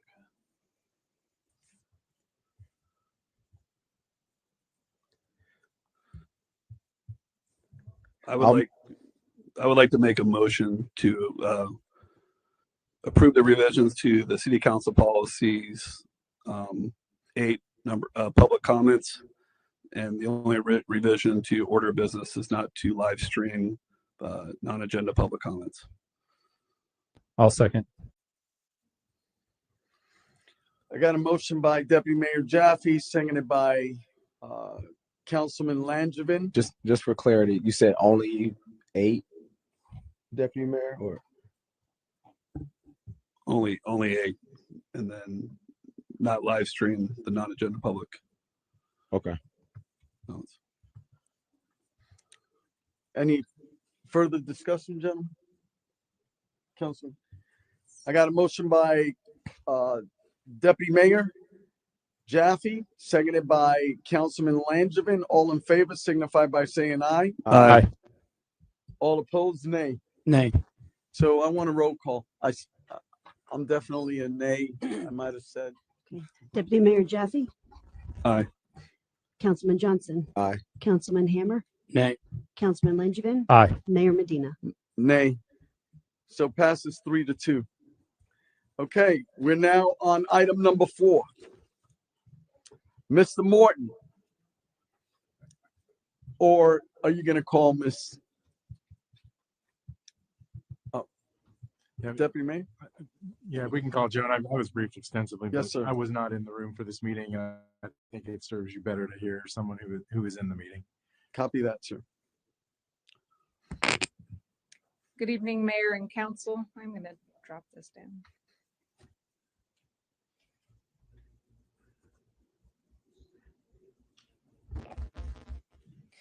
So on behalf of former interim city manager Scott Morgan, Public Works, City Attorney's Office, City Manager's Office, I'm going to be presenting an overview of the interlocal agreement that was drafted between the city and the county as it relates to Babcock Street, or sorry, the intersection at Babcock Street and Eldron or Grant, depending on the jurisdiction you're in. I want to note we had a very productive conversation with the county on January 31st, and Scott, tells and jokes that it was 30 minutes. It was 30 minutes. It was probably one of the most productive meetings we've had with the county, especially as it relates to transportation improvements. So we've come to an agreement on an interlocal agreement for the intersection, and that includes the intersection improvements, traffic signal improvements, all of this to be led by the county with contributions both by the city and Brevard County. The contributions are an 80-20 split, the city taking on 80%, the county taking on 20%. And so I'll run through a couple of those highlights of the interlocal agreement, and then I'd be happy to address any questions you might have, anything technical. I'd probably ask to bring up Ms. Sullivan. So the highlights of the agreement, we should note that there's already sufficient right-of-way at the intersection. We've already accumulated enough transportation impact fees within this zip code 32909 to accommodate the proposed 2.5 million in intersection improvements. We have, we're taking this to you all today. The county is going to take this to the county commission on May 20th. And again, as I mentioned, there's an 80-20 split. So with the overall estimated project being at 2.5 million, the county split would be 500,000 from their transportation impact fees for that zip code. And for the city, it would be up to 1.5 million, depending on the overall cost of that agreement, or I'm sorry, the improvements. So as the county has more depth and capacity, and they're currently have the ownership and jurisdiction of that intersection, they will take the lead. And so they would be responsible for the project design, permitting, construction, and the administration of that work. The segment of Babcock Street, again, is within their jurisdiction. The traffic signal component of the project will be designed and constructed to Palm Bay standards. And then the county will not charge the city for any administrative costs.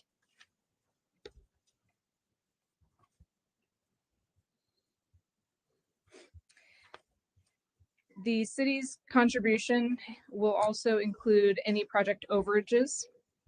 Those overages and the stipulations in the agreement of what it can and cannot exceed will be funded through transportation impact fees, again, solely from the zip code 32909, solely from the 50% collected for development projects in that zip code, both from the city and the county. So through the interlocal agreement that the city already has with Brevard County on Babcock Street and St. John's Heritage Parkway, the requirement and stipulations of that agreement require the city to collect or to hold 50% of the transportation impact fees in that zip code, and the county to hold 50% of the transportation impact fees collected in that zip code for the purpose of improvements along Babcock Street.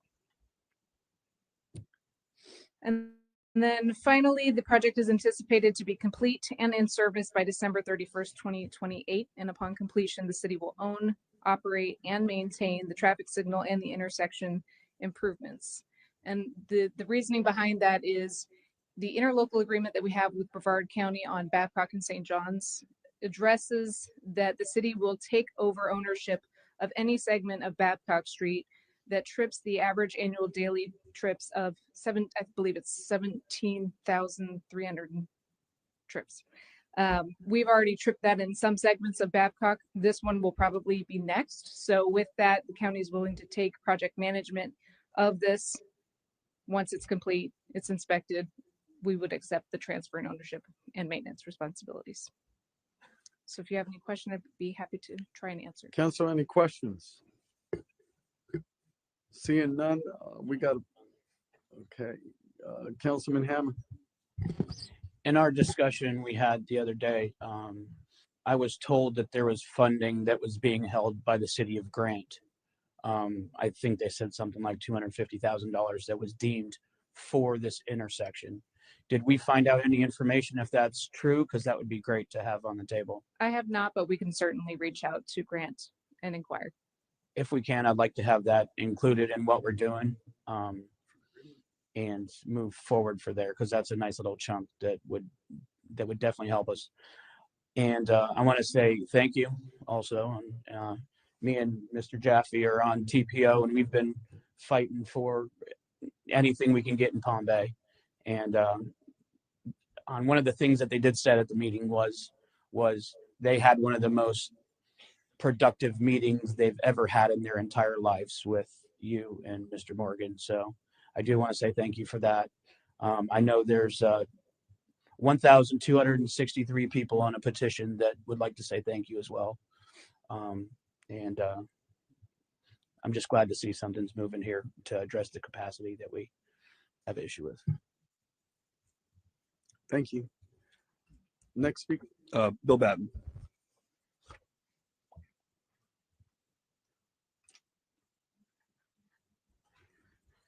Bill Batten, 586 Ocean Spray Street, Southwest.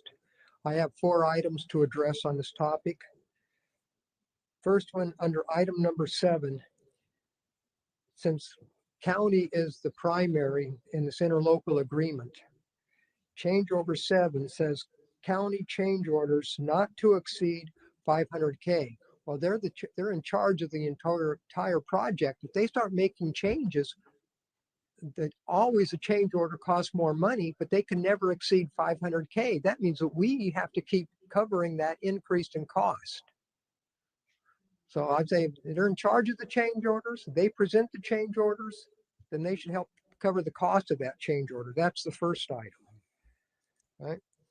Item number 2, why no third party, Grant or Bancaria? I didn't see the fact that they had potentially, I didn't know about that 250K that was coming from Grant and Valkyria potentially being applied into this. That's good, but there was no third party, which they would have been the third party, and this interlocal agreement had no third party with it. Right. Item number 3. I think it would be nice, since we have a brand new city manager, he was not present at this meeting. I just know if he did get a chance to review this input before it came to city council. That would be nice to know on what his input of that was. And item number 4 was the fact that the county said, well, when we reach a certain level of service, a number of vehicles on the road, then it automatically turns over to the city of Palm Bay. Well, what's the county proposing? They're proposing a multi-thousand home development just south of there. And so we're going to get that increase in traffic coming from the county on the road, Babcock, right there, just south of St. John's Heritage Parkway. That's their massive development coming in. So one more time, they're saying, oh, this is great. We give a little bit and the city of Palm Bay is going to pick it up. Where's my high power negotiators working with the county? That's what I have to say. Thank you very much. That concludes the cards, Mayor. So, Mr. Morgan, there were 4 items there. The very first one, cost of changeover. Madam Giancarlo Brown, would you field those questions? Yes, absolutely. So Mr. Batten is correct. In section 7, there is a limit of 500,000, but it also states that it must be mutually agreed upon by both city and county. And the third party? So there is no third party to this agreement, and we learned yesterday during briefings from Councilman Hammer that there was 250,000 or so set aside. So we'll have to inquire with Grant. And city manager, did you look over this agreement? Yes, I looked over the agreement and had extensive conversations with staff and with Scott. There's nothing in here other than the surprise of potentially additional funds for the project that I've seen outside the scope of generally what I see in interlocal agreements, especially in respect to the change order and the proportional cost share for the current situation of that intersection. Okay, and his last comment with Sunterra, I think that's the project that's south there. So yeah, that is a point. Ideally, maybe some of that traffic will go on to 95, right? But the agreement is what it is. So, okay, council, what is your pleasure? I'd like to make a motion to pass this interlocal agreement for the intersection improvement of Babcock Street and Grant, Eldron Boulevard Southeast. Second. I got a motion by Deputy Mayor Jaffe, seconded by Councilman Hammer. Any further discussion, gentlemen? I believe, this is something that Mr. Morgan and staff really have been working on since Mr. Morgan took over as interim, and, dealing with a mostly brand new county commission board and an exiting county manager. I really just want to commend the work that they've done. It's a county road, but our citizens suffer. So we're looking to save lives. This is a very deadly intersection. And once the intersection is improved, it will help the flow of traffic. Nobody has the money to take care of Babcock in its entirety. But if we can make these improvements in strategic areas, we all benefit. Thank you. Councilman Ham. I just want to touch on how big of a step this is. We're actually starting to deal with capacity.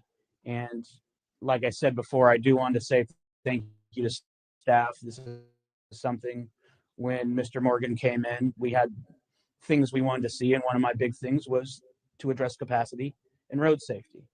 And we are fighting tooth and nail with our TPO. Every single month we show up, and we're trying to bring projects here to Palm Bay.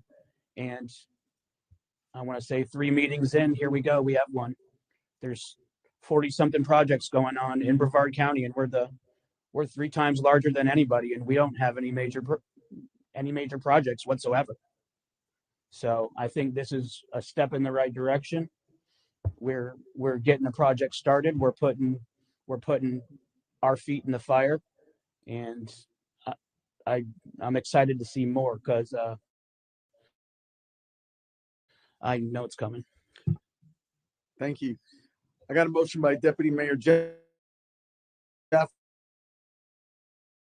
seconded by Councilman Hammer. All in favor, signify. Opposed? Just 5-0. When council reports, You were all know, but were made aware during the public comments. I got married and went on my honeymoon, and it was amazing. So I just want to give a shout out to my amazing, beautiful wife. It was said by her maid of honor in the speech that Chandler can be compared to cilantro. Some people love them, and some people think it tastes like soap. But everybody loves Jade. I don't know anybody that doesn't love Jade. I think everybody knows. So I'm super blessed, and it's amazing to have somebody like that in my life that I can share it with. So, and then welcome, Mr. Morton, as our welcome on your first day. We're excited to move forward with you and to have a permanent city manager. And even though he's not here, I just want to personally thank Scott, since I wasn't at the last meeting. He's done a phenomenal job, and all the staff working with him. So thank you guys very much. We got a bright future in Palm Bay. Now, I do have one thing that I want to bring up for council to see if you want to do this and give consensus. I don't mind either way, but a lot of you are on boards, TPO and some other boards, serving the city in alternative ways, giving your time. A lot of you give a lot of time to the city outside of these council meetings. I'm only on one board. I'm on the risk management board. And right now the threshold is at a level that basically almost renders me irrelevant. And we still just have to keep having these executive sessions anyway. So I'm offering, if you guys want, and there's council consensus, if you want to raise the threshold for what constitutes the risk management board, I'd be willing to take that on and allow you a little bit less executive sessions, so you can spend more time with your families or come into these meetings a little later. But if not, I don't mind. I'm at the executive sessions anyway. So I just want to throw that out there if it's something you guys are interested in, or you don't have to answer tonight if you don't want to. But So I don't understand. You're the, on the the risk management. the risk management board right now is, I think, 50,000. And if it's above that, we have to go to executive session for a lawsuit. But if it's 50,000 or lower, I just meet on behalf of the city council with the attorney and the city manager and make the decision So for you us. want to raise the bar? So if it's something you're interested in, What? I'd be willing to go as high as 150, but if you want to meet at 100, whatever the council thinks is a good number. But I just want to serve in another capacity because you guys are all at cool committees and it's my only one. I'm good with 100. I'm good with 100. Council Johnson. So you got consent, man. Okay. And then so that was a lot of positive stuff. The negative stuff, we one thing, and we've heard a lot of, and I lost, but it's my council report, so I can still keep bringing it up, is we've had a lot of, as soon as I got off the plane for my honeymoon, boom, we got hit with more issues with the speed trap cameras, the ticketing system, and then just the other day, we had 215 tickets come in from Miami-Dade County, which was just a huge discrepancy. And when I was on the break just now, a single mom came up to me with her 10-year-old child and said, I was driving not during school zone hours. I didn't even realize that they didn't work not during school zone hours. It was during the day between school zone hours. And she said I was going exactly 10 over, which she admitted she was speeding, right? But she was going 45 and a 35. And this single mother who can barely afford rent now has a $100 ticket, and she says she doesn't know if she can make her rent this month. Has to choose between that or the $100 ticket. So these are real impacts that we're having on our city, and there's two sides to the story. I understand the public safety side, but I'm going to continue to share the other side of the story as we move forward. So I just wanted to share her story for her tonight, and yeah. So I think I'm good on that. Yeah, I think I'm good on council reports. Thank you. And I thought the trip started at 11. Once they go 11 over, but you could discuss that with the chief on a side note. Councilman Hammer. Okay, I have two things. First one is I would like to let everybody know that I'm going to be volunteering my time. I usually do 3 to 5 events throughout the city a week. I meet with at least 10 residents weekly. I am out and about all the time. But what I am going to be doing is I'm going to be donating some of my time and money for the community garden on Nemo. I will be posting a little bit of what I'm going to be doing. If anybody wants to donate old plants or anything, I am going to be moving forward with helping out there. Sir, did you want to say something? Yes, I love that. I love what you're doing. It was brought up a few years ago because that garden is terrible right now. Yes. So and it's a fire hazard. So there's a organization, Little Growers, Camille Hatley. They were big on community gardens and environment, things of that nature. I'm gonna get you her contact number so you can reach out. Yeah, thank you. She'll be a big advocate with you. And I will more than likely be having a couple of meetings with just anybody that wants to show up, come up with ideas. And it is a community garden, so we're all gonna come together and possibly do something positive. Second, I'm gonna touch on what Councilman Langevin said with the traffic cameras. I am a little perturbed that we are receiving problems with them again. I do know they do have a good effect. I do get that. But when we had an issue with Republic, we officially reached out to them and let them know we are having an issue. And I think we should officially reach out and say this is an issue, clean it up a little bit. Because that is a lot. And, it's not saying we don't want the cameras and to get them out of here. Because we do have a contract and we do have to abide by that contract. But I do want to make sure that these things are being addressed. And a lot of times when you officially reach out in capacity, they do get taken care of and you never hear about them again.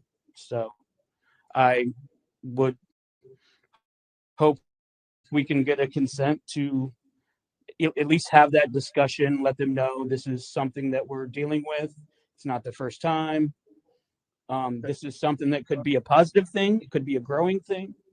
But we do need to understand you can't have a program and just not have any feedback back to them. Okay, Mr. Morton? Yes. I'd like to have the chief come up.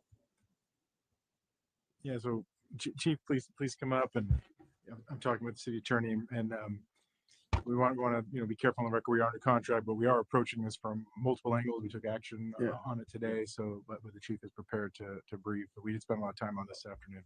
Good evening. Outstanding, chief. And then I'm going to TO to the city attorney. But Councilman Langevin and Hammer raised a question about, he shared about a Miami citation, and then Councilman Hammer's expressing reaching out to this company. Have you reached out already? Yeah, so we've reached out to this company on several occasions. Most notably was a few months ago when we put a hold on it for about 30 days because there were some technical issues, some glitches, for lack of a better way, lack of a better term to call it. They were supposed to be fixed. Started having some more issues in terms of invalid information being placed on the citations that were being issued. Jurisdictional issues in terms of systems from other municipalities throughout the state that also operate with this organization were being put on citizen citations from the city of Palm Bay. So they're aware. We've been in contact with them, in meetings with city management and also discussions with city attorney. So it is my responsibility as the lead law enforcement officer for the city of Palm Bay to ensure that we intervene on behalf of our citizens to ensure that everything is righteous. And so right now we're not pleased either with the progress of how things are going. Yes, I still believe in the proponent of public safety for our kids going to and from school, but it's happening more and more. And they're not, well, I won't say that. It's not where we would like it to be at this point for our citizens. And it's becoming a confidence issue for our community and us, and I'm not good with that. Okay, and so you're in direct communications with them? Are they going to come down, or what are the next steps? Well, we're talking with legal and with city management on that. So, all right, carry on. Thank you, sir. Okay, Madam Attorney? Madam Attorney? I was just wanting to make sure, as far as direction, the city attorney's office has been in communication with police and management. They've reached out to them. My office will be reaching out to them. So we have a coordinated response. There really is not need for direction. We understand, as Chief has said, that the problems that they're having, and also understand what their contractual obligations are, and we are already on it. Thank you, ma'am. Okay, does that conclude your just report? are those ones that are coming up from Miami, are those being waived? Yes. Okay, that's it. Thank you. Okay, Councilman Johnson? I'm good, Mayor. Deputy Mayor? Thank you, Mayor. Touched on it earlier. There's consensus, like to see if staff could look at a policy for proclamations. Volusia County's got a pretty solid program that could be looked at.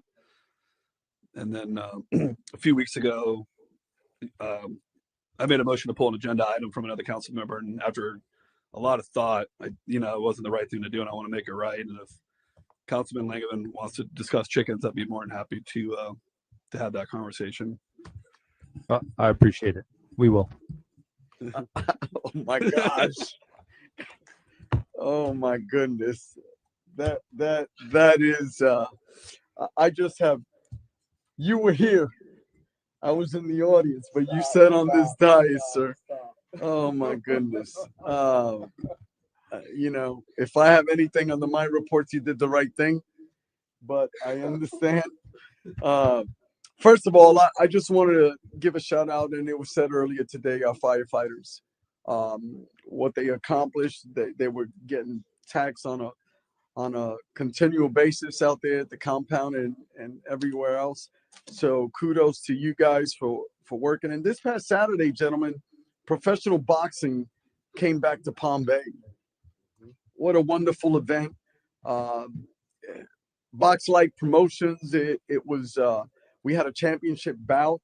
I was able to hold the championship belt.